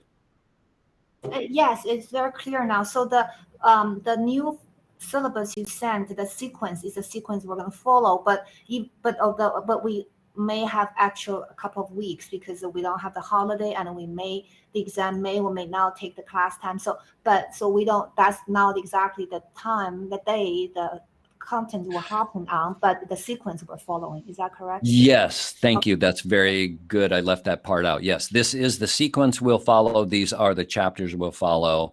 I don't know about the testing, because taking 3 weeks out with so many formulas and chapters, I don't know that we can afford that. But I also don't want to have a 300 question exam, because that's absurd too. So is that more clear, everybody? If you have more questions and I'm not being clear, please, again, yejoye@yahoo.com. And then I'll try to be more clear and succinct. Okay? Thank you. Very clear. Thank you. Cool. Everybody good? Okay. And again, if you have questions, like it doesn't dawn on you now, or you're shy or whatever, that's okay. Just contact me through the email. Okay. And then from another good question, I just wanted to take a little, now I just did this over the break, and you're going to be like, man, that's lame. And yeah, guilty. So you just wait and see. So I used the scanner for the book, and I said it wrong, so the resolution is garbage, right? So you might not be able to even read this. Sorry, I just did it like on a lark, really fast, and I didn't have it set correctly, so the resolution is pathetic. And then I did a snippet to just do this. Okay, so but the question was from Fenny, I think. Then what do you mean by this? What do you mean by that? So here's the name of the formula. Okay, and so we can all see. Yeah, I think that we're broadcasting that. So, major order the qi decoction, which is a good translation. I like that they have the Chinese traditional and simplified on all of them. It's good for us to be exposed to these things. And then you see da cheng qi tang. And then when you see something that's called da whatever, that implies there's a xiao, a minor, in which case this one's going to have that, right? So I would always look up, like when I see xiao chai hu tang, single most popular formula in the world, and then I go, why do they call it minor? There must be a major, da chai hu tang. And sure enough, there is, and it's an amazing formula that's underutilized, right? So whenever you see da major, right, you might want to look for the minor, and vice versa. Okay, so there's his interpretive translation of the formula, which sometimes he's just translating, sometimes he's just giving an idea. Okay, I'm okay with that. And then, then he gives the opinion, which I want you to know this for all the formulas. It's not that hard. Okay, if you tell yourself it's hard and you can't do it, guess what? It's hard and you can't do it. And if you just say, well, it's just words, you don't have to pronounce it. I can't pronounce it correctly. And then again, all the cringe, anybody that speaks Chinese, like, oh God, right? Yeah, so sorry about that. So then it says, what does it treat, right? So this formula treats heat accumulation in the stomach and intestines. Okay, so what does it treat? Heat accumulation in the stomach and intestines. Why do I want to know that? Well, they're going to be constipated, but I learned this is Yang Ming Fu, right? So this is Yang Ming bowel repletion in Nigel Wiseman. Well, what does that mean? And that's in the course of a febrile disease. And my patient doesn't have a febrile disease. They didn't have a high fever yesterday. I don't care. This is heat accumulation in the stomach and intestines. And this is what I was trying to talk about a little while ago. I want to know what's the energetic issue, not necessarily, right? Like rigidly, well, they don't have a febrile disease, so you can't give them that formula. Well, yeah, I can. Watch me. Watch me. Well, why would you do it? Because they have heat accumulated in the stomach and intestines, causing them to have bad constipation, right? And there's a saying about this formula is swiftly purge to rescue yin, because that heat binding in their intestines is just like devastating the yin. Dry. Yang Ming is a dry metal of the West, right? It's dry. It's a bad issue, right? You got to get that stuff out of them. So it doesn't only have to be like originally the way this is from our most ancient introduction to this formula is from Shahan Lun. And the way that they saw it come about is through this febrile disease moving into Yang Ming. Maybe they had the 4 bigs, and now it moved into Fu, and now they're baking the stool in their intestines, and you got to get that stuff out. You got to get the stool out. You got to get the heat out. Okay, but I don't care, right? This stupid line worked a lot better when we were actually in a physical classroom together. But, some come from the north, the east, the west, the south, but we're all in this room together. I don't care how you got here. I don't care what road you took. Here we are together. I don't care how my patient got to this. If it looks like a duck and it quacks like a duck, it's a duck. If you look like this, what do I do for this person? I give them this formula. Really? How many times? Probably not too many. Right? If you're gonna what does he say? Okay, down here, the actions, those are important to know too, right? So I don't know. Yeah, this is not doing that well. So anyway, down towards the bottom, it says actions indication. I'm trying to highlight it, but because of the kind of video across this thing, I don't know how well you can see my cursor. So, but it says vigorously purges heat accumulation. You need to know that because that's what it's doing. Oh, I thought it was for Yang Ming bowel. Well, it is, but another way to say that is heat accumulated in the stomach and intestines. Yang Ming, right? Foot and hand, Yang Ming, stomach and intestines, right? So I don't care how you got there. I mean, I care, right? But I don't care how you got this heat binding there. I care that. I care what your experience is and what are we going to do about it, right? So this vigorously purges. So maybe you give it to them a couple of times.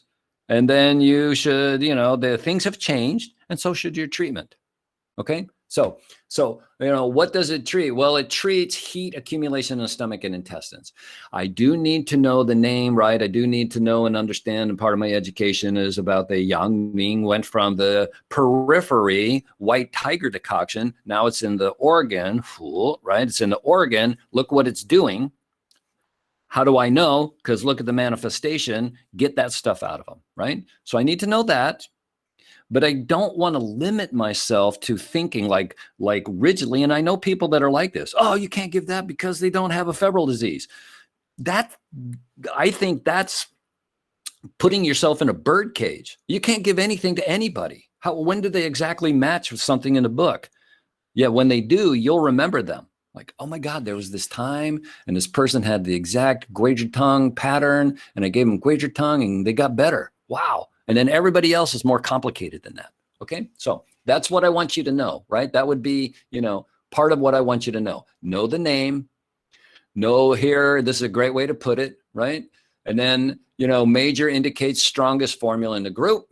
Then there's the herbs. But if you're doing active learning, then you might, down here, this isn't a good example but there's signs and symptoms down here. So what I would want to do is, I know I'm in the purging, drain downwards, purging chapter. I come to this, it's called major order of the chi, which is very interesting. We're going to talk about that, right? So major order of the chi, I would cover over the actual herbs. I go down and I look at what's the manifestation, right? And I know probably my cursor is, I don't know, you might be teetering on convulsions watching it move around on your screen. I apologize for that. So, and then, here's the manifestation. What would I give them?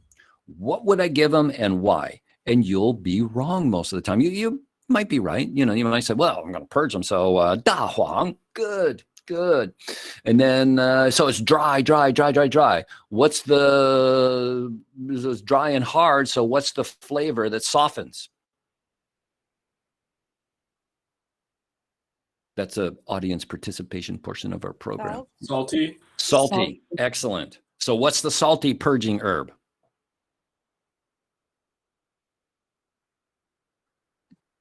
This is why we go back and review the single herbs. Just really quick, you want to just kind of machine gun through those things like pop, pop, pop, pop, pop, pop, and then upload the key ones, right? So Mangxiao, right? Mangxiao. So then even in active learning, I go like, okay, look, they got heat, dry, hard stool.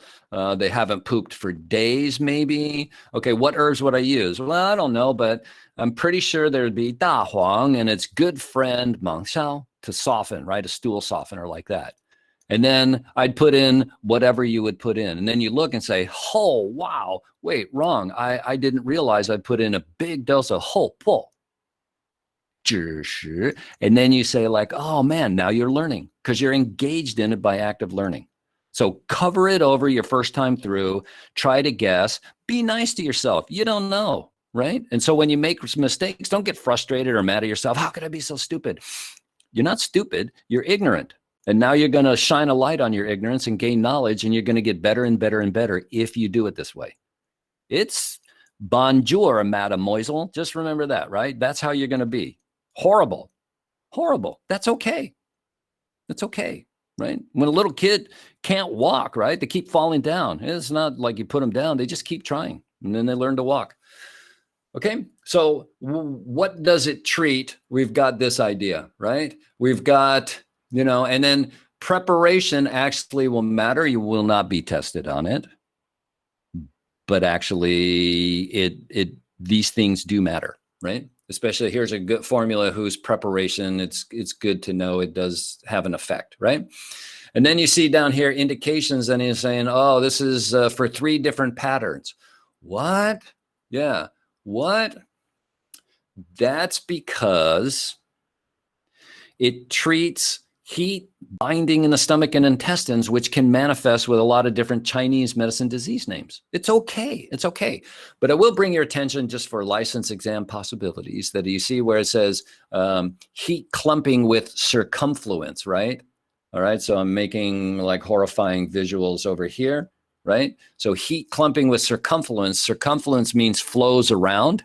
So they're constipated. And then they get this horrifying, like greenish, foul smelling diarrhea. And you're like, wait a minute, nothing has come out for days and they have diarrhea. How could that be? Because it's flowing around the dry stool, and you still need to get the dry stool around. And there is a test on the California license exam test pool. So it not necessarily come up when you take the exam, but it is in a testing pool. And I've heard from people and then, telling them about these things, then they actually appreciate all the discussions of constipation and diarrhea, because they said, oh, that question was on there and it was so easy because we went over it. Yeah, so there, you want to notice that. So this has 3 different patterns. So whenever with a formula like Wuling-san has different patterns, okay, and then you need to know them, and they're not like some restaurant menu, oh, pick one from column A, one from B, one from C. It's not mix and match. It's here's a way this energetic imbalance can manifest. Here's a different way it can. Here's a different way, right? Different disease, same treatment. Remember that? Yibing tongzhi, tongbing yizhi, right? Remember that from Foundations, right? Different disease, same treatment, same disease, different treatment. Or maybe I said it backwards. I don't know. Okay, so this hopefully gives a better indication. You need to know these signs and symptoms, know the names, like yang brightness is yang ming, right? Ming, bright, right? So yang ming, organ, fu.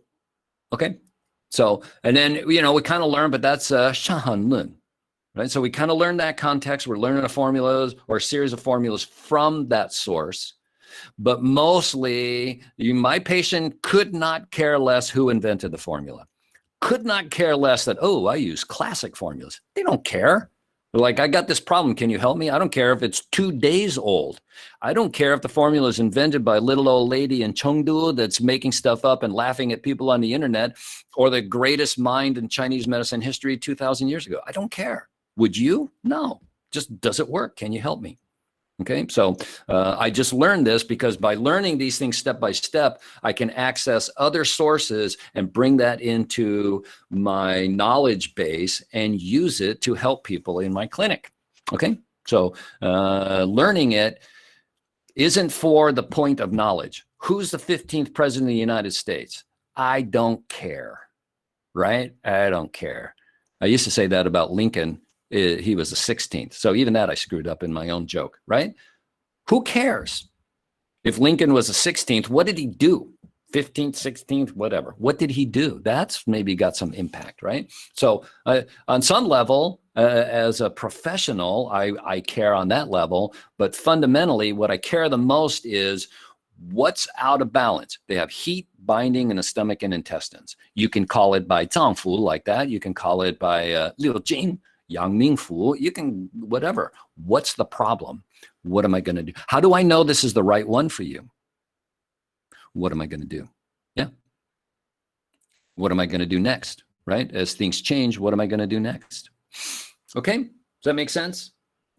And then hopefully, Femi was asking, hopefully that shines some more light on your question of like, what do we need to know, right?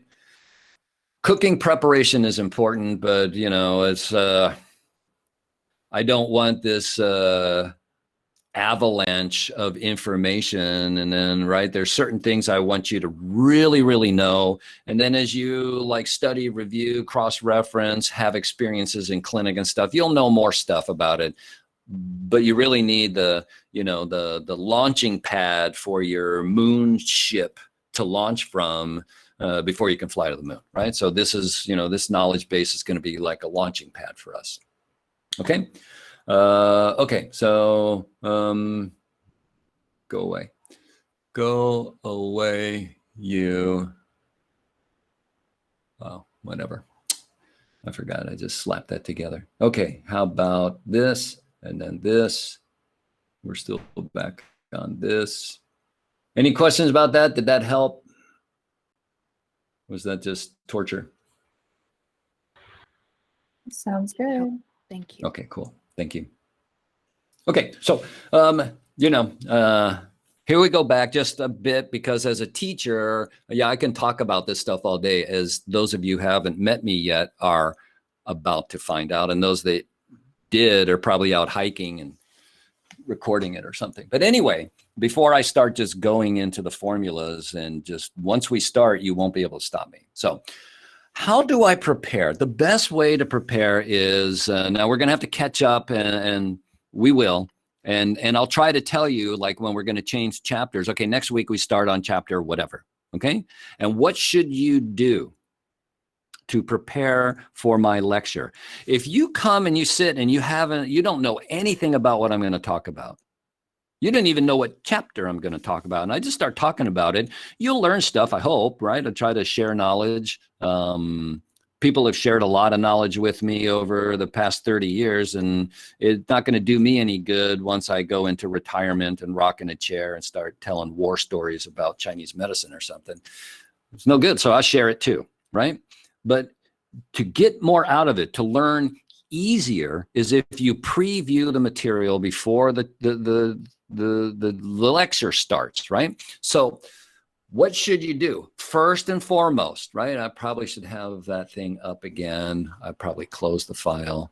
Man, you're stupid. Yep, I did close the file. Whatever. I'm just going to move on. So we have this chapter coming up, right? And then the first thing you want to do is like, okay, so next week we're going to do purging, for example. And then you go to that list that I posted, or these are the required formulas.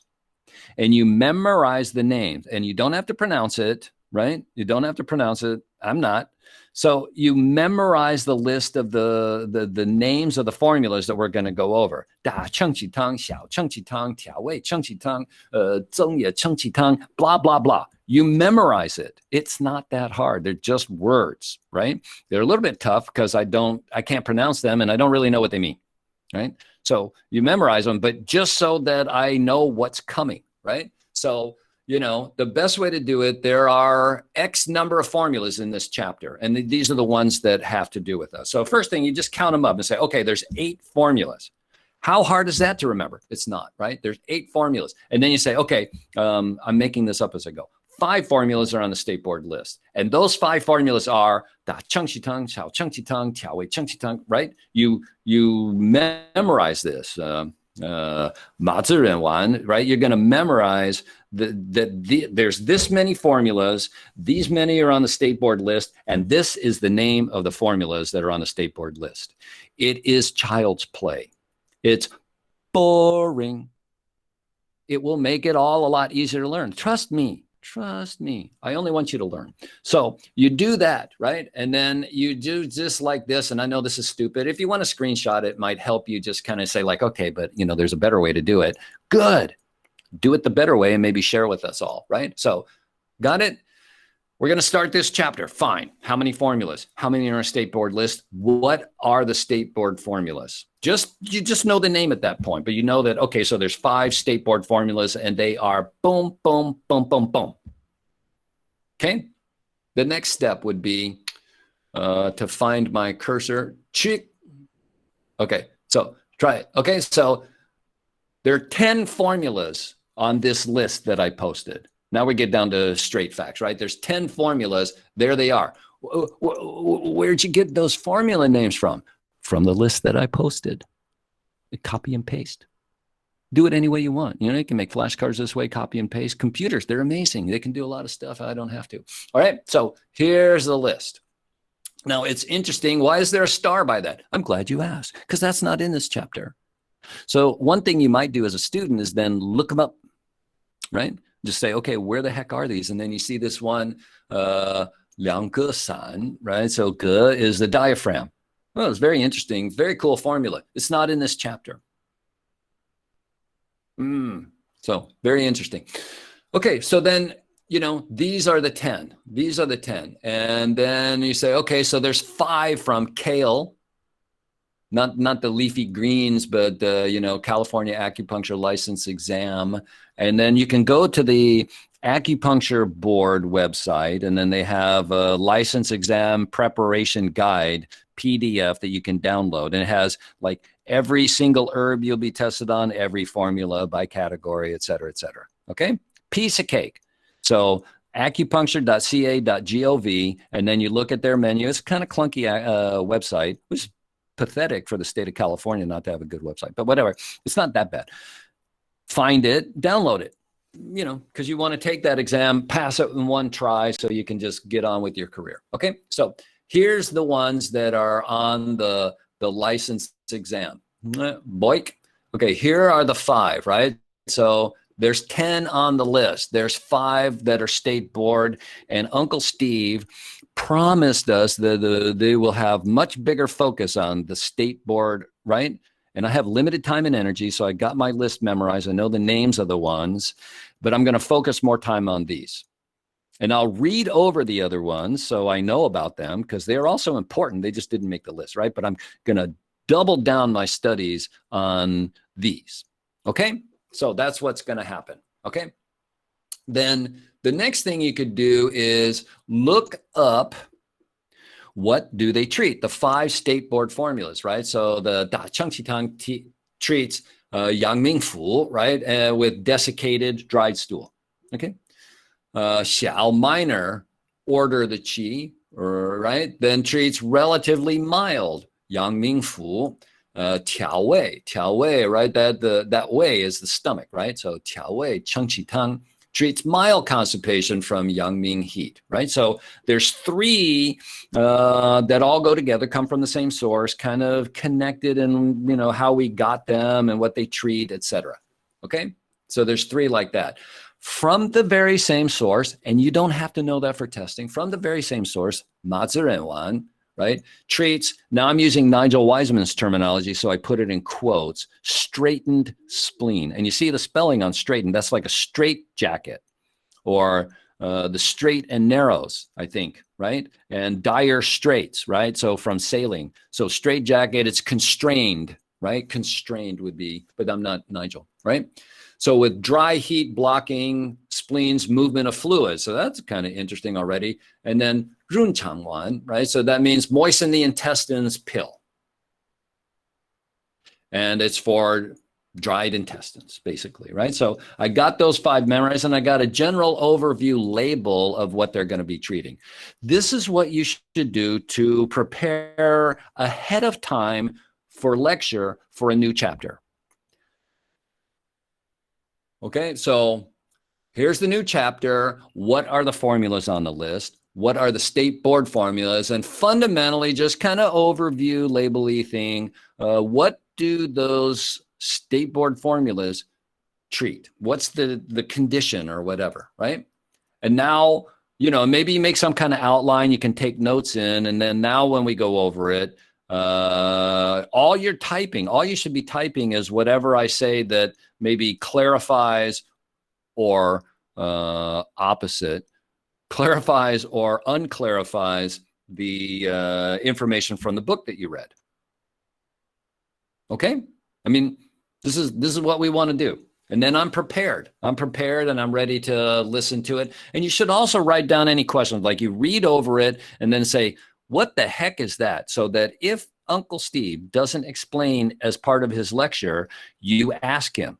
And if class ends and you say like, oh man, I didn't get a chance to ask that and he didn't explain it or I sure didn't hear it, then you get to yejoye.com and or at yahoo.com and then send me a question and say, oh, during the lecture, like, what is this? What the heck is this? And, you know, do it that way. So things that you're learning about it that like it's not clear to you. And I tried to look it up, but I can't find it anywhere. Fine. Okay, then, you know, if you want to go next level, then you memorize what's in each of the state board formulas, right? So then 打成绩time, 后破大黄蟒蛇 right? You just memorize that and you don't have to know, but this, now I'm kind of ready to learn about it. Maybe you go back and you look up these single herbs. Just real quick, right? This is high speed, you know, really getting through it, right? So just high speed, look up the herbs. And then you don't have to look up Da Huang every time we have a formula. Once you've looked it up and reviewed Da Huang, Mang Xiao, right? You might go, oh, pull, why is that in there? I'll go look it up real quick and just zip, zip, zip, zip. Okay, now you're ready, etc., etc., etc. Okay, so then now there's that. This is your time for questions, and then maybe get a break to get back on timing, and then we can start up with some serious things. So, good. Questions?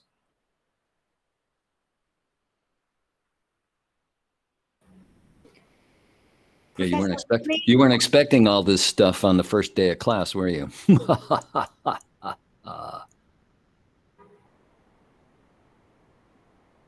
You have a question? Somebody, sorry.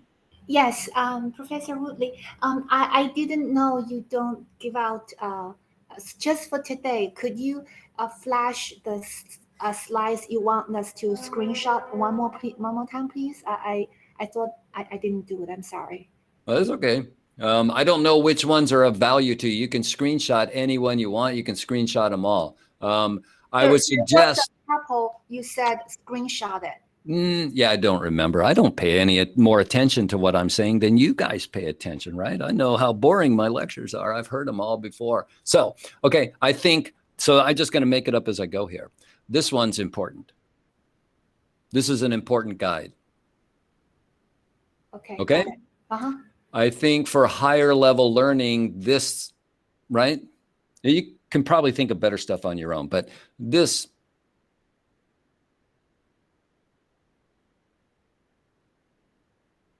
this might help. This is kind of really basic. Okay, got it. Then this is just an example for this chapter, right? And then remember, what's that? This I got from Okay. second part I was taking. Oh, okay. And then also just for everybody, like, I don't know, people have said sometimes that I talk really fast and I just get caught up in the lecture and I'm blasting through it.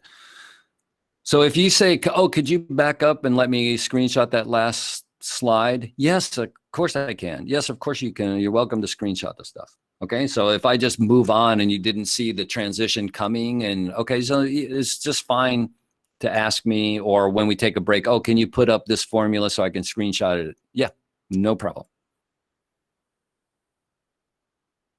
Okay, so what other questions do we have, or we're ready for a break and then we're going to start talking about formulas?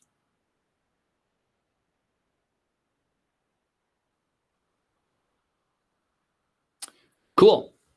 So let's say quarter after 11:15, then we're going to start up talking about purgation. Okay, that work for everyone? Sounds good. All right.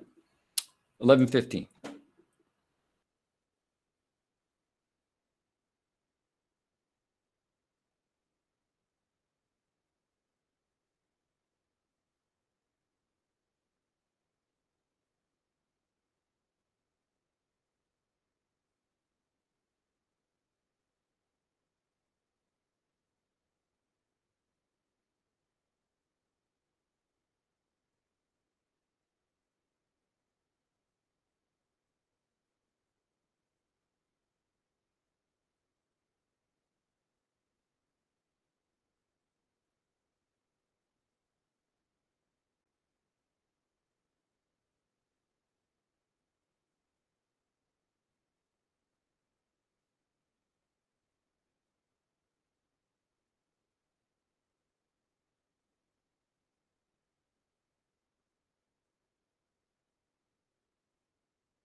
Oh, we're back. Whoops. It's 11:15. Yeah. Okay. So before I really kick into it, any questions up to this point?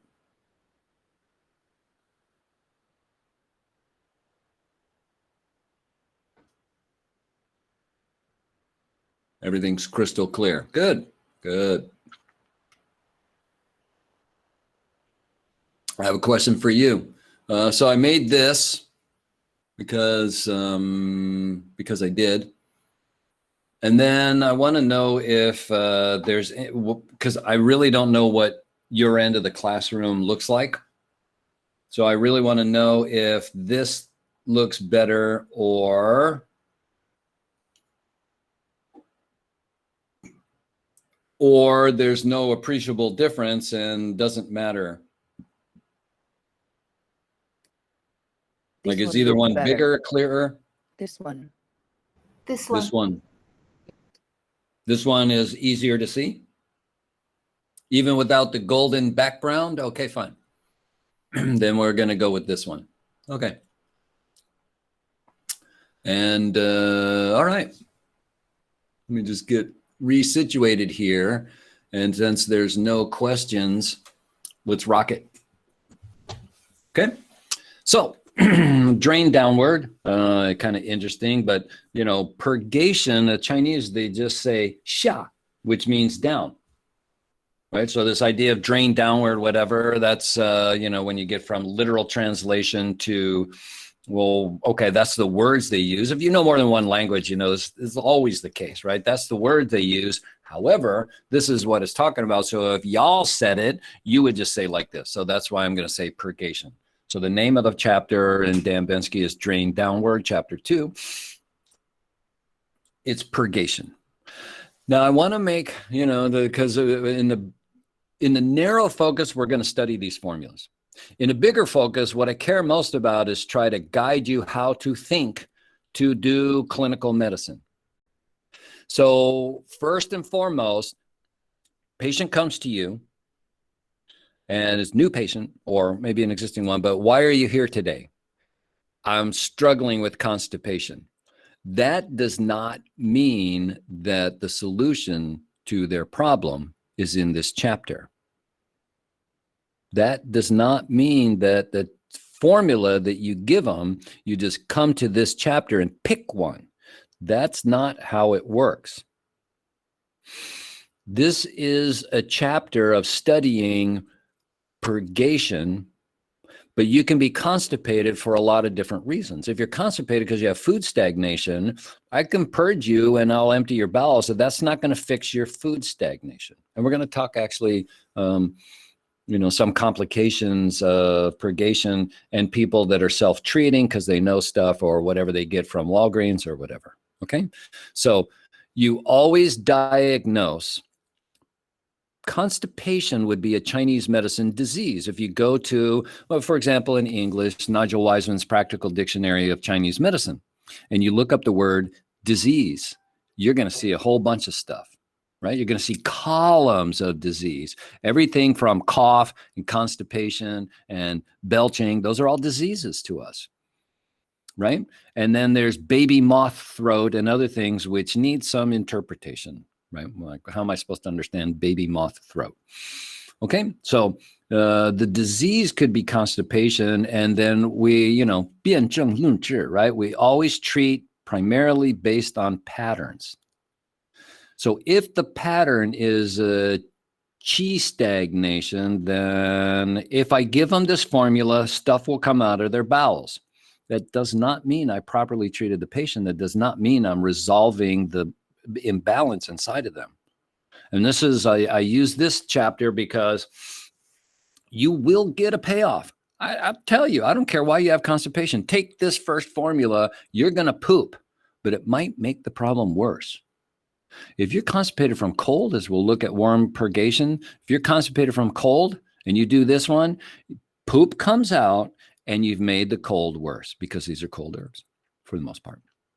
Does that make sense? So because I keep seeing and I don't almost ever spend any time on social media because it caused me to cry too much, right? And how many times I see people, and the real thinking is the disease is constipation. What's causing it? You have to use that kind of a formula. If it's qi stagnation, there's food stagnation, whatever's the cause. If you want to treat the problem, if you want to treat the person, you have to go after that. If on the short term, they got some poop that needs to come out of them, okay, right? So just because we're studying a chapter about purgation of the bowels, that doesn't mean my constipation patients, I just look one of these up. That's why apps will always fail. The way they're set up, and then it's like you're going to pick one of these. Wrong. Maybe if they fit this, okay? So, okay, just let that marinate a little bit, right? And I'll harp on it because it's hugely important to be a clinician. You treat the person, not the disease. The disease informs my treatment. It does not form my treatment. Okay, so here we go. This first one, we've already talked about a little bit of introduction. This comes from Shahan Lun. And this is, you know, in the Song Dynasty version, then this would be clearly listed under the Yang Ming. And then Yang Ming is, you know, we have Tai Yang, Yang Ming, Xiao Yang, blah, blah, blah. So Tai Yang is the most exterior. That's where maybe if you had Formulas 1, you Ma Huang Tang, Gui Zhi Tang. Later in this one, we'll have Wu Ling San. So those are Tai Yang core treatments. There's way more formulas, but just, okay, so that's exterior. That's Tai Yang. And then if they can't resolve it, according to the original text, if they can't resolve it, then it might move into the next level, which is Yang Ming. If it moves into the Yang Ming periphery, they have the four bigs. And then it can very easily move from the periphery to the organ.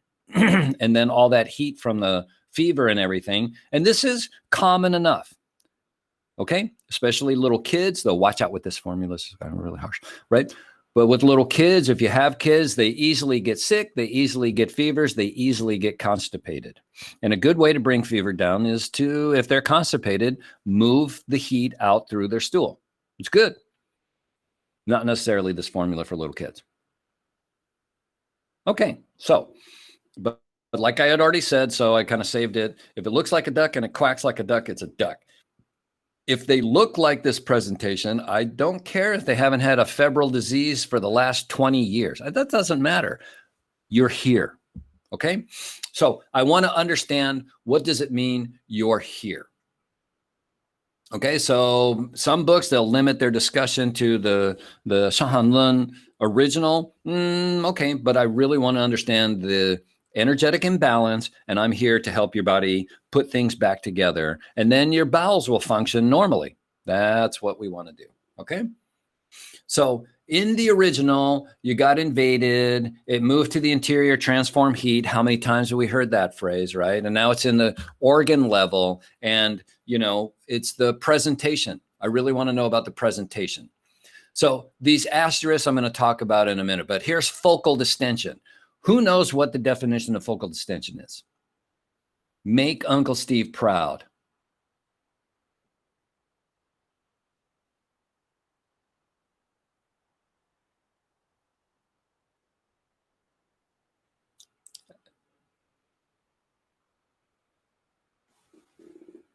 Is this thing on? Anybody out there? Can you guys hear me? I'm being serious right now. I can hear you. I don't know the answer though. Okay, thank you. Thank you. It's dead silence. And since, at least in a regular classroom, I can see you guys giving me blank stares, but I know you're still there, right? So, okay. This is something you need to look up. But I do know, because I looked it up when I was a student, memorized it, because like, what is that? Focal distension, and if you look down here, so we've got, these are 4 keys. Quick sidebar. If I only had $1 for every time that an American or Western student asked me, how come the Chinese students learn this faster and better than we do? They're smarter than you are. Nah, that's part of it maybe. But part of it is because it's in Chinese language and because this is hard. It's a mountain to learn. And so there's all kinds of mnemonics that have been developed and passed on through the centuries, the millennia. So a lot of times it's pairs of words, pairs of words, keywords, memorize that. That's like opening to help me remember. So in Chinese, you would memorize these 4 key words for this formula. Pi, man, zao, shi, right? Everybody knows this. When you study in Chinese, they all will know this. These are the 4 key signifiers. And this focal distension is pi, right? Sorry about my pronunciation or whatever. P. So in Nigel Wiseman terminology, that's glomus. I love it. Glomus. Bensky calls it focal distension. Nigel Wiseman calls it glomus. Chinese, it's P. It's very common, but no Western person, if I just asked them, I never met a Westerner that would know. Even practitioners, a lot of times, oh, do you have glomus, focal distension? How would I know that?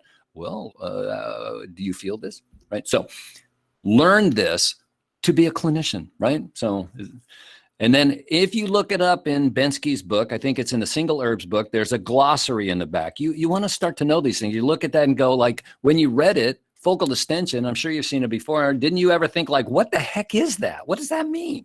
Look it up, baby. So it means basically, it is a sensation. It's a subjective sensation of distension and fullness in the epigastric region in the shape of an inverted cup.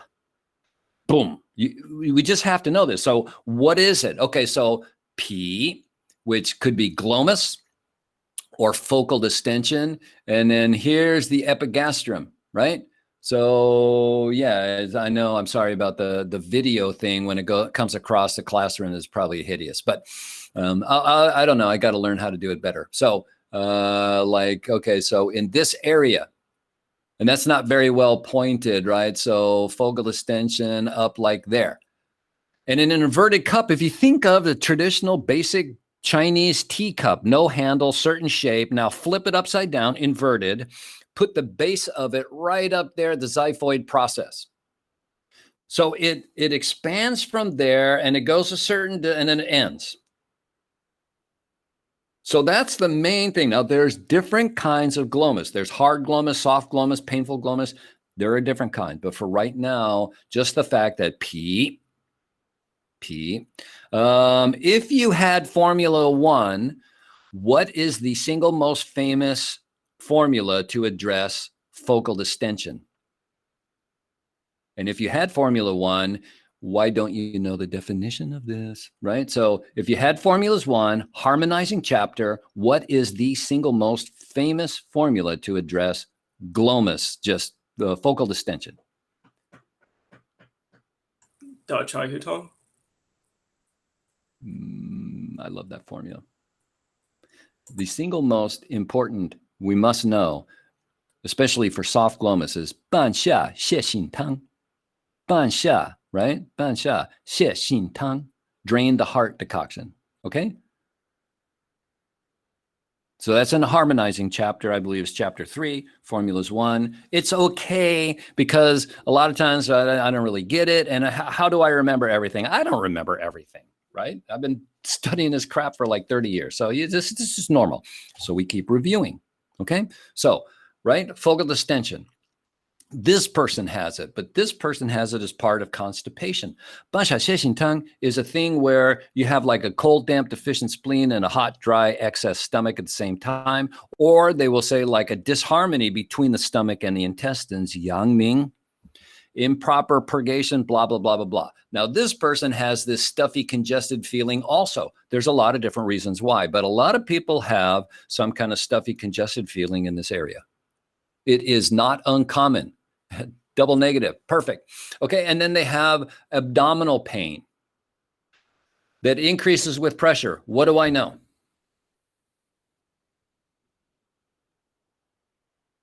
Abdominal pain increases with pressure. What do I know?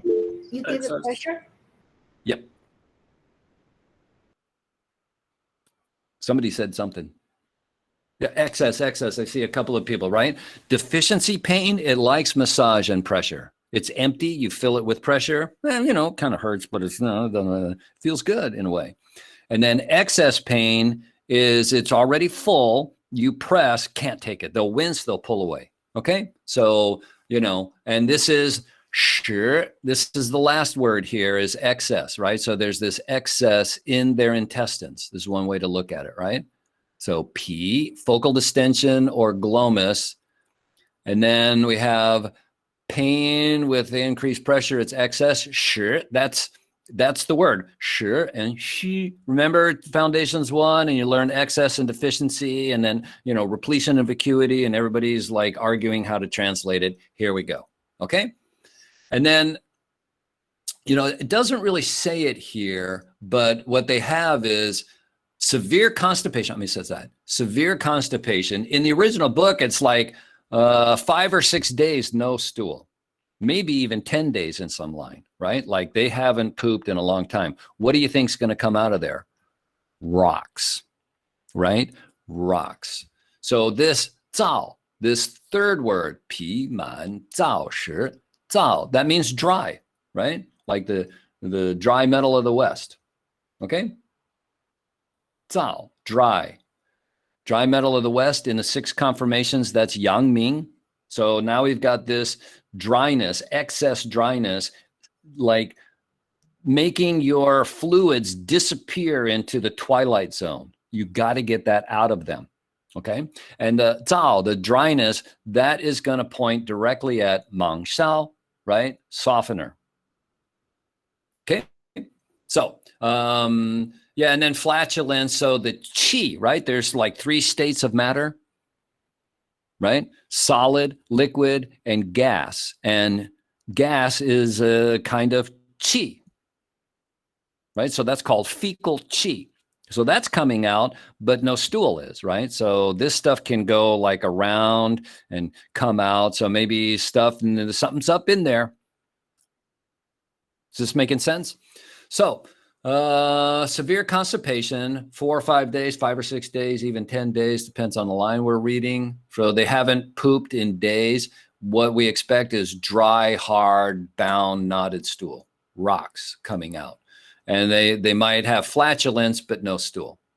Okay, so stuffy, congested feeling, P. Man is fullness, right? So they have this, if you've ever been constipated, a lot of times you can feel like stuck and bloated inside, right? So that makes sense, right? So P, glomus, man, fullness, 燥, dryness, 实, repletion. Those are Nigel Wiseman's words that I have down on the bottom, okay? So, and then there's the opinion that's not on the test. You don't have to memorize. It's a tool to help remember, right? And there's just 4 key things: glomus, fullness, dryness, repletion. Okay. That, when they got all 4 in this situation, that's pointing at the major order, the qi. Then we get up on the top and, so this is from Shanhan Lun. And most modern practitioners, if you say the patient has tidal fever, they will jump to yin deficiency heat, because yin deficiency heat, tidal fever is expected. But the problem is what is conflation, and it is like super common problem with the way people think nowadays and linguistics. Yes, yin deficiency heat has tidal fever. That does not mean that tidal fever ergo yin deficiency. Tidal fever as a disease includes, but absolutely is not limited to yin deficiency heat. As a matter of fact, in the classic text Shanhan Lun, it says that for what it's talking about, all tidal fever is yang ming repletion. It says it word for, well, not word for word because it's in Chinese. Okay, so tidal fever, yeah, that might be yin deficiency. It might be excess heat in yang ming, yin yang, right? Deficiency heat, excess heat. So we need to expand, right? Tidal fever, okay? They say that Yangming is on duty between 3 and 5 in the afternoon, right? So like a tide, right? Then delirious speech.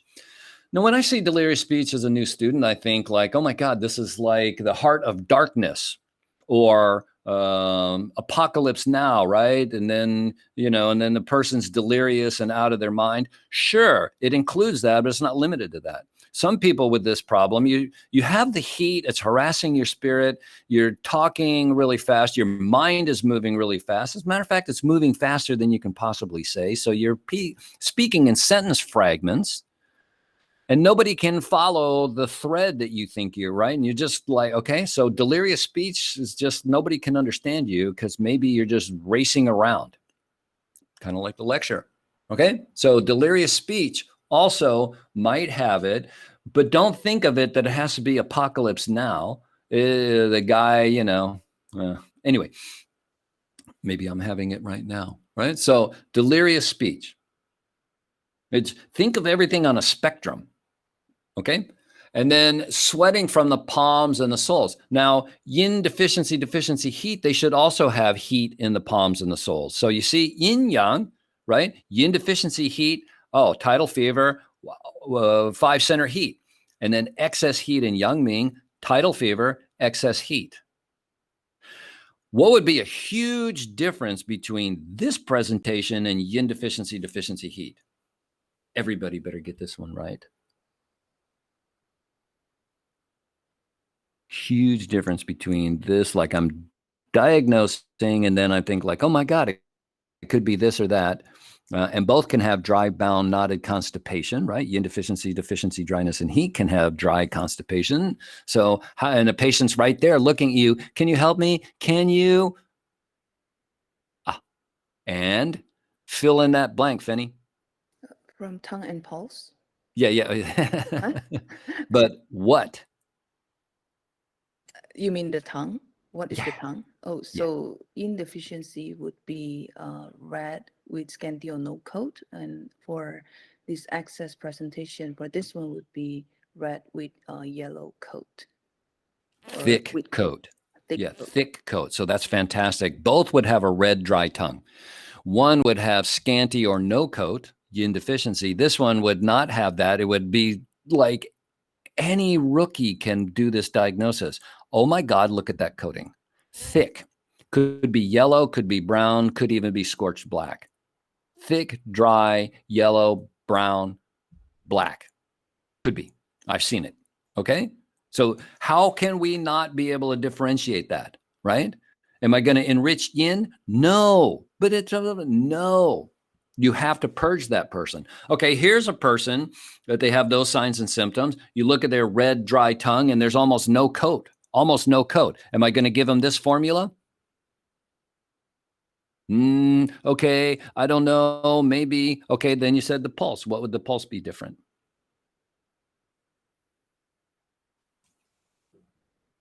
Excess would be full and forceful maybe, and then deficiency would be thin and rapid. Both can be rapid, but it's just theoretically. Mm-hmm. No, I like your answer. So textbook for yin deficiency is a thin, thready, fine, whoever word you're using, rapid pulse, right? And then this is going to be deep or submerged and excess pulse, right? Like the literal textbook word excess pulse. Also on your left hand, the patient's left hand, you might find the changmai, right? So the long pulse. Does that make sense? Right? So then this one, when I feel the pulse and then a particularly right hand second position, right? Stomach, right hand second position, then you feel deep and forceful excess pulse. Right? And then on yin deficiency should be this like just thin, rapid, maybe, whatever. And so the pulse should be worlds apart, and then the tongue coating. I cannot make that mistake. I do not attack deficient people, right? So I would not give this formula to somebody with a red, dry tongue with like no coat and a thin, rapid pulse, whatever, right? And I must give this formula when I feel right hand second position deep and excess, forceful, rapid, whatever, right? Maybe they have long pulse on the left hand. So they have like the fourth position. If we talked about pulse together in a diagnosis class, then I went over that idea with you. And then they have thick, nasty, dry, thick coat, right? Yin deficiency does not have a thick coat. If you think it's that and you see a lot of coating, think again. Think again. Think some more. Okay, so that's a really good answer. That's a really good answer. Okay, so then here's the presentation, and then I can think, oh, maybe it's yin deficiency heat, but now I'm really clear it's not. Okay, it's not. Because yin deficiency can have tidal fever, can have hot, sweaty hands, and can have dry, bound constipation. Can. Okay, so now let's look at the formula. And then here, I'm not testing you on dosage, but understanding it will help understand a lot of things. Okay, so Ho Po is the emperor. I know, and I even talked to Dan Bensky, but apparently he didn't want to modify his book just because I said something. But Ho Po is the emperor. I think in his book it says Da Huang, because some book he translated. You know, Dan doesn't make stuff up. He translated stuff from China. Okay, but there's many discussions over the last 1800 years that is very clear. Ho Po is the emperor of this formula. That's why it has double dose. Now, if you look at the Chengqi Tang series of formulas, Da Huang always at 12 grams. So it's like, you know, it's like the sun and the planets are rotating around it. Okay, kind of like that, right? 12 grams, Da Huang. Okay, but here we have 24 grams of Ho Po, twice as much.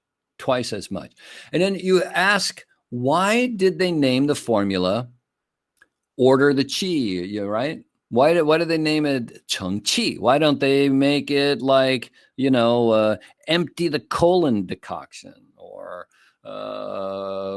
purge the fiercely decoction or something? Why do they call order the qi? Because the biggest thing here, and we know this, is that the problem was initially from heat, right? It was maybe wind cold exterior invasion, then it moved to the interior, transformed heat, and moved from the periphery to the organ. That was then, this is now. And now in your clinic, the biggest problem is stagnation. Stagnation is a bigger problem at this point in time for this patient than the heat. So we need serious qi movement, not just heat clearing. So you can think of Da, major, being major stagnation, major bloating, major pain. So we need major qi movement. Okay, and that's why Ho Po is 2. What does Ho Po do? Well, it opens your lungs. It opens the upper burner, right? It was aromatic transformed damp, but it has strong qi movement. Opens and then descends. So if you remember foundations, you learn about the lungs, right? Lungs are paired with the large intestine, conveniently in this picture, right? So then the lungs and the large intestine work together. And in 5 elements, this is dry metal of the West. Ho Po opens the lungs and descends to the middle. Okay. And then you remember when you learned about the lungs, you know, like Zang Fu, then you learned that the lungs, Su Jiang, depurative down bearing, according to Nigel Weisman, they sweep down. Where? To the stomach, and then from the stomach to the intestine. So Ho Po opens the lungs, relaxes the diaphragm, and then starts moving down. Lungs govern qi. So this is like what you shouldn't do with your body is take a deep breath and use that deep breath to push down with. What you should do is with Ho Po, have it energetically open your lungs, take a deep breath, and push down. If you really push down like that, you can rip and have hemorrhoid problems. You can rip and have an inguinal hernia, especially men who anatomically are much more susceptible to that. And if you know anybody who's a paramedic, I'll bet money, if they've been doing it for a while, they've probably been called somewhere where somebody stroked out on the toilet in the morning doing the down bearing like that, right? So don't force it. Don't take a deep breath and use it to like, just like, okay, I'm going to show you who's boss, because it might show you who's boss. Energetically, that's what the Ho Po, it's like getting a running start. Okay, so, and then 24 grams, we're not messing around. open the lungs, relax the diaphragm, start the movement down. And I would say that you might want to think of it paired.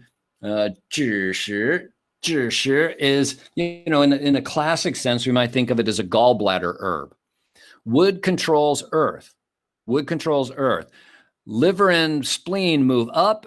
Gallbladder and stomach move down. This is moving down. I do think of it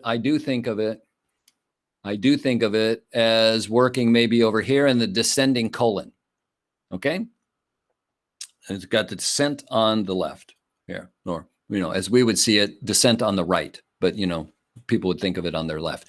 So whole pull, open the lung, relax the diaphragm, move down, and then like a relay race, 知识 is moving downwards from below. So they're like a conveyor belt working together.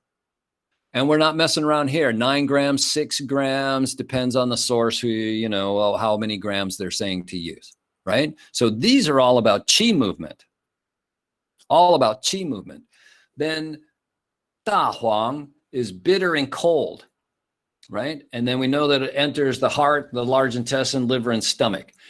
In the classic Shanhan Lun, we are reminded that the hollow organs are the stomach's domain. When we look at Zhongwan, right in here somewhere, I guess, right in here somewhere, Zhongwan is the stomach's mu point and the influential point of all the fu. Heart is the emperor of everything. Stomach is like the emperor of all the hollow organs. The hollow organs are the stomach's domain. So what we're purging, we could argue in a classical sense that what we're purging is the stomach. And then when the stomach starts to move down, it governs down bearing. That's what is triggering like a conveyor belt. So you could say whole pull for the upper, Da Huang for the middle, 知识 for the lower. Like a conveyor belt, like a brilliant masterpiece. Brilliant masterpiece. Da Huang, Huang, yellow. What's the color of the Zhongjiao, the middle burner? Yellow. Very interesting, right? So we would look at it in a classical sense of what we're purging is your stomach, and then the stomach rules over the hollow organ. So as it starts to move down, the rest start to move down. Yeah, very interesting. Okay, so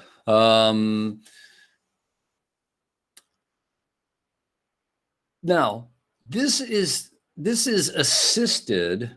Da Huang is assisted in its task by its buddy Mang Xiao, which depending on what source, but we all can agree no matter what source we're reading, it's salty. It's not like sodium chloride table salt that it's going to get into your bloodstream. Its ability to get in your bloodstream is very, very, very small, very small.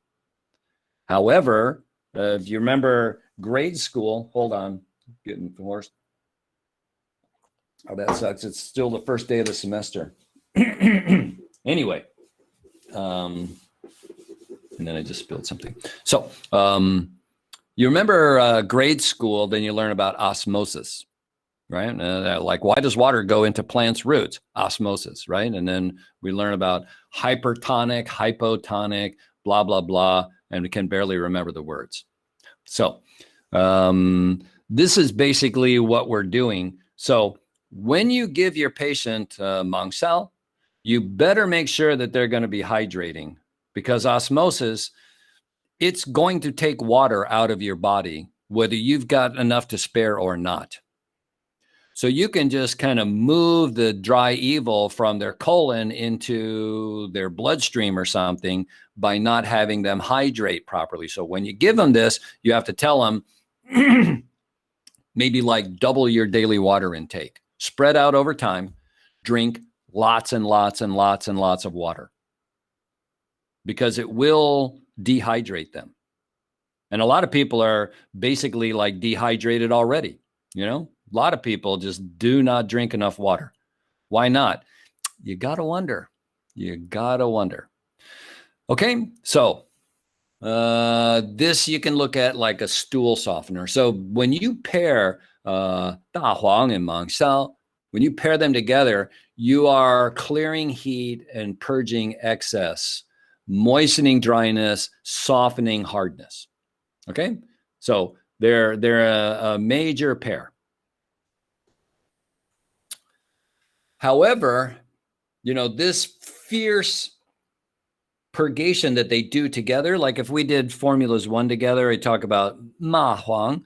Ma huang doesn't really make you sweat. Gui zhi doesn't really make you sweat, but the two of them, you're going to sweat, right? So the purgation you get with just normal dose of da huang, mang xiao, yeah, but you use them together, the synergistic result is you're definitely going to, and you're going to probably have kind of loose stools, maybe even diarrhea.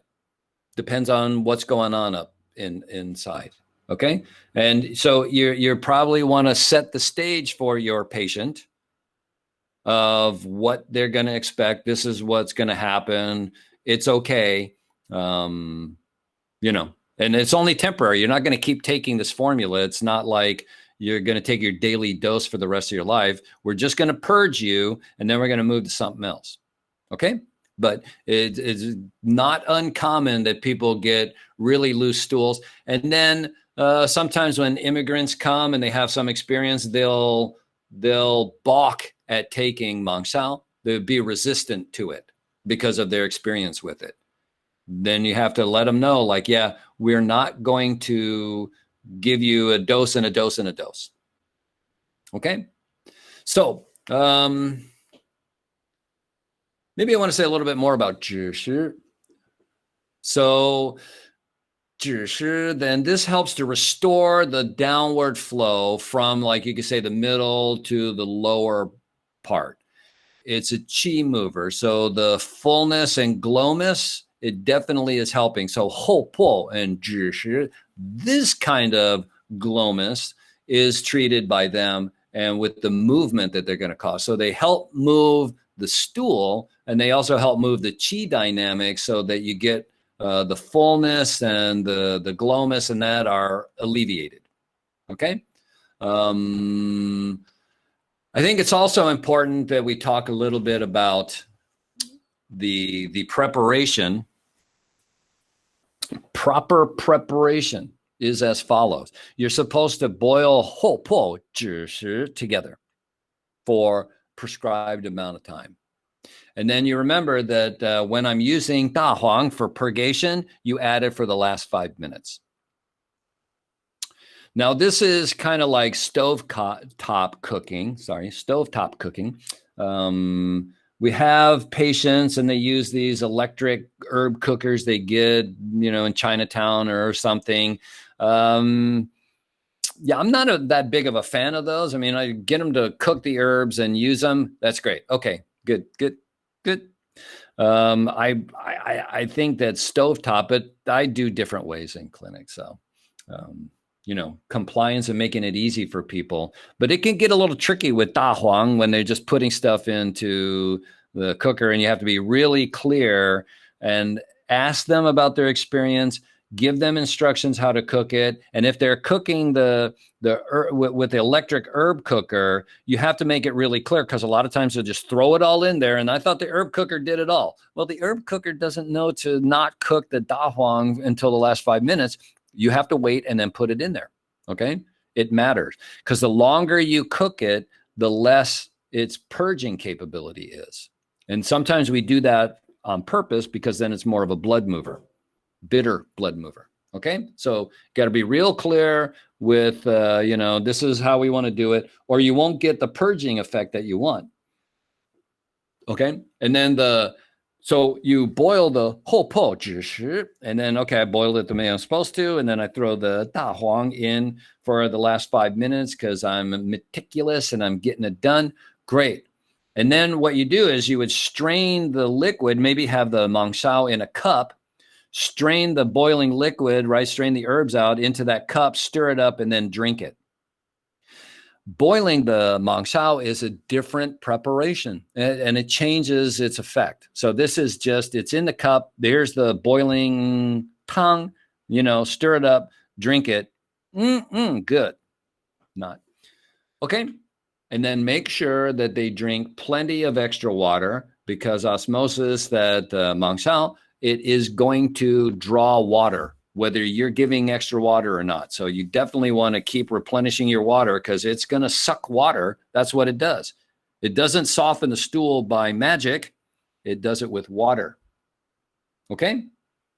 That real clear? So that's the basics of the major coordinate the qi decoction or something like that. Real quick, if there's questions about that, then otherwise we'll move on to the minor. Any questions? Yes, Dr. Woodley, could you explain when you were explaining the difference between the pulse between indeficiency and this excess heat, Yangming heat? Did you say with the Yangming heat, you have long pulse on the right? Did I hear that right? Left hand. On the left. Why? So on the right hand, second position, deep excess pulse, right? Like maybe the confined pulse or something like that. So it's deep, but then when you find it, it's not like a weak kidney. It's deep and raw. No, it's the opposite. It's deep. Where is it? Where is it? Oh, it's down there. And then when you feel it, bang, bang, bang, right? Because something's bound inside. And then very often on these patients, when you feel the left-hand side, we've got our three positions. And then if you pretend there was a fourth position, right, proximal to the regular three, you might feel excess pulse there also. And then that would be absolutely, that's very common with constipation patients, that they have this long pulse that is excess and long, 长脉, right? 长脉, long pulse. Got it. So this is an observation. We don't know why, because the left side is inside though, right? Well, what my teacher taught me was, what's the lowest organ? Kidney. Yeah.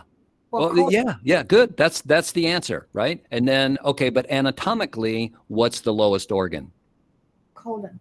Yeah, the rectum, right? Yeah. Yeah. And so my teacher taught me, and then through observation confirmed what I was taught very many times when people have serious constipation. I don't mean just like, oh, it was sluggish this morning.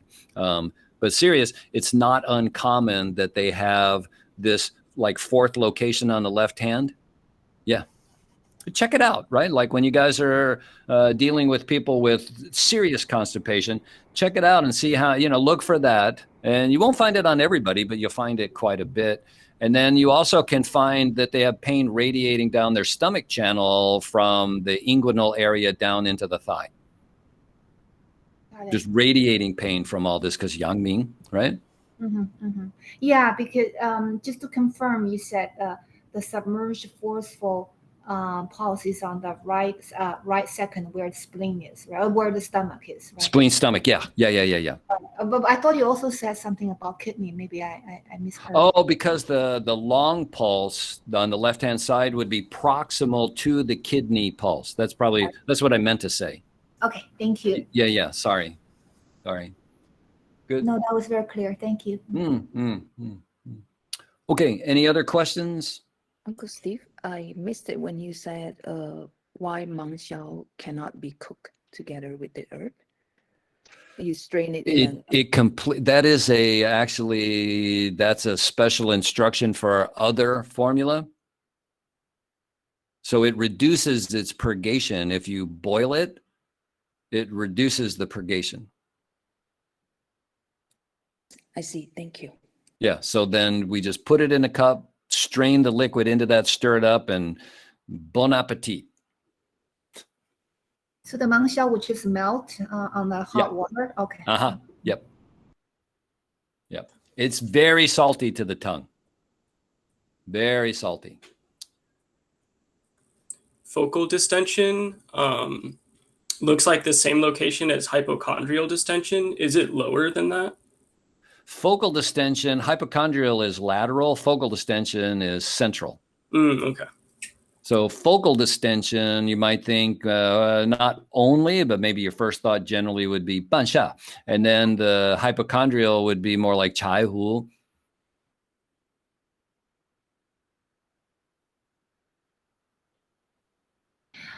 If someone has a focal distension but not constipation, not the lower jiao repletion symptom, 半下泻心 would be better one.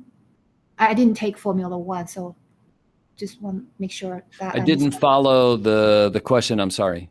Oh, so if someone has focal distension, Right. but without the symptoms in the lower jiao of depletion and constipation, I didn't take a Formula 1, so in Okay. that case, would 半下泻心 be a better choice? That's for soft glomus, and that's the most famous one. Or focal distension. Soft focal, there's no pain on palpation. But there are other kinds of causes of focal distension, and there's also hard focal distension, which the classic talks about, that it's got an edge like a plate, that you feel hardness here and then you don't feel it there. That kind is more addressed by Distension, but now we're getting pretty far off topic. Sorry. Got it. 人参, you said. Distension, yeah. Sorry, my pronunciation. No. I just 人参. That's okay. I know. The 人参that supposedly be very nourishing, like the invigorating qi, that 人参. Yeah, because in the Shahan Lun, that's a yin supplement that boosts qi. And then in modern times, we look at it as a qi supplement that also generates fluids. And it's kind of hard to determine whether just our perspective changed or over thousands of years of cultivation, the actual function of the herb itself has changed. Hard to tell. Got it. Thank you. Okay. Any other ones? Nice transition. I know. What do we got here? Okay. I got to fix this. Sorry. Oops. Nice presentation. Yeah, I practice. I practice all my lectures. There we go. All right. This looks simpler.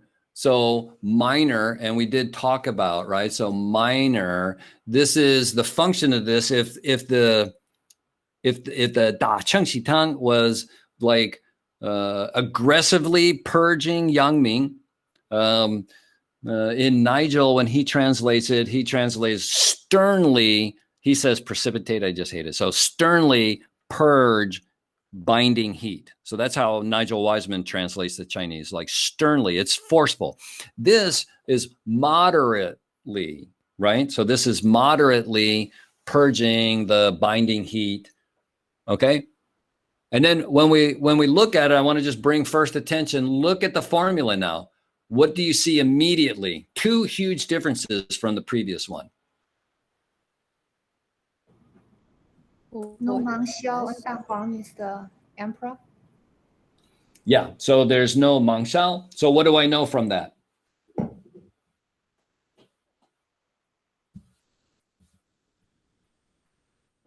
The purging effect is less. That's true. What else? Not so harsh. Okay, yeah, that's true. What's not there? No, like very hard things to be softened. Yeah, very good. So when we looked at the previous one, pi man zao shi. So zao, dryness. What do? We soften and moisten with the salty Mang Xiao. And that's not in this formula. So bing, in my mind, then that rock hard, scary to come out is not nearly as big of an issue. Does that make sense? Yeah, that's a great observation. So everybody with me on this? We would go back to this formula, and then we had the four keys, right? So zao, that points like a compass that's pointing at Mang Xiao. Now the next formula, we don't have Mang Xiao, so that I should immediately say, oh, wow, look, no Mang Xiao. So therefore, my patient's experience should not be so heavily weighted with this rock hard dryness, okay? But I don't need a stool softener so much. Not everybody that's constipated, rocks come out. There's people that poop you know, and then they didn't poop for 2 days, and then third day they poop, and you go, was it like rocks? Did it look like this? And they're like, no, it's kind of like that. Like, wait, 2 days you don't poop, and then it comes out like that? Yeah, because that's not always the case, right? And so that's why I don't want to just like, okay, constipated people, I give them this formula. Wrong. So we learn a bunch of formulas, and I give the right formula to the right person at the right time. Okay, so great observation. So first thing we might notice is, hey, what happened to the fourth ingredient? Mangshao? Gone, right? Salty softens, gone. Okay, what else do we notice? Less hopo. And 知识, right? So the two qi movers are much smaller dose. And so from classic commentary, Da Cheng Xi Tang, Ho Po at 24 grams is the emperor. And in this one, Da Huang is the emperor because Ho Po is not double the dose, but half. And a lot of sources, then the zhishi in the original formula would be 6 grams, and now it's cut in half. So we basically, you know, and you can think of the word half maybe, right? So Ho Po went from double to half, from 24 to 6. Zhishi went from, let's say 6, 9, whatever, down to 3 grams. So we're still moving on that level of qi moving, right? But we're not pushing nearly as hard. Not pushing nearly as hard. Does that make sense? Yeah, go until 12. Oh, I don't know. I don't know what time it is. Thank you, Dorothy. You guys want lunch break? Is that it? Let's stop and then we'll do this formula next week. Thank you so much. I apologize. So yeah, I told you, once I get going, it can't stop me. So if anybody's left in the classroom, sorry about that. I'll try and I'll get a timer so I keep better track of what time it is. And that's it. So next week, we'll finish the purgation. Now we got all the stuff, and then be ready and let's rock and roll on the purgation, and we'll go through all of them. Okay? Any questions before we break up? And then I understand I'm stealing your lunch break, so I really apologize. Why is the tidal fever sign pointing to the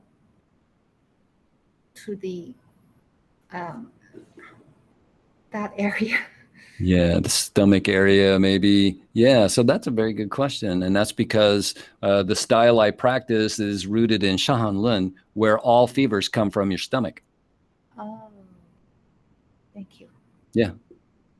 But yeah, it's not that your stomach has a fever. It's just I think in those terms. Sorry. That's a good observation. Yeah. Okay, everybody, that's it. You got my email address. If you want to ask more questions, feel free. Again, sorry, I lost track of time. I do that, so I don't mind when you remind me we have a life outside your classroom, Steve. Okay, bye. See you next week. Thank you. You bet. Thank you.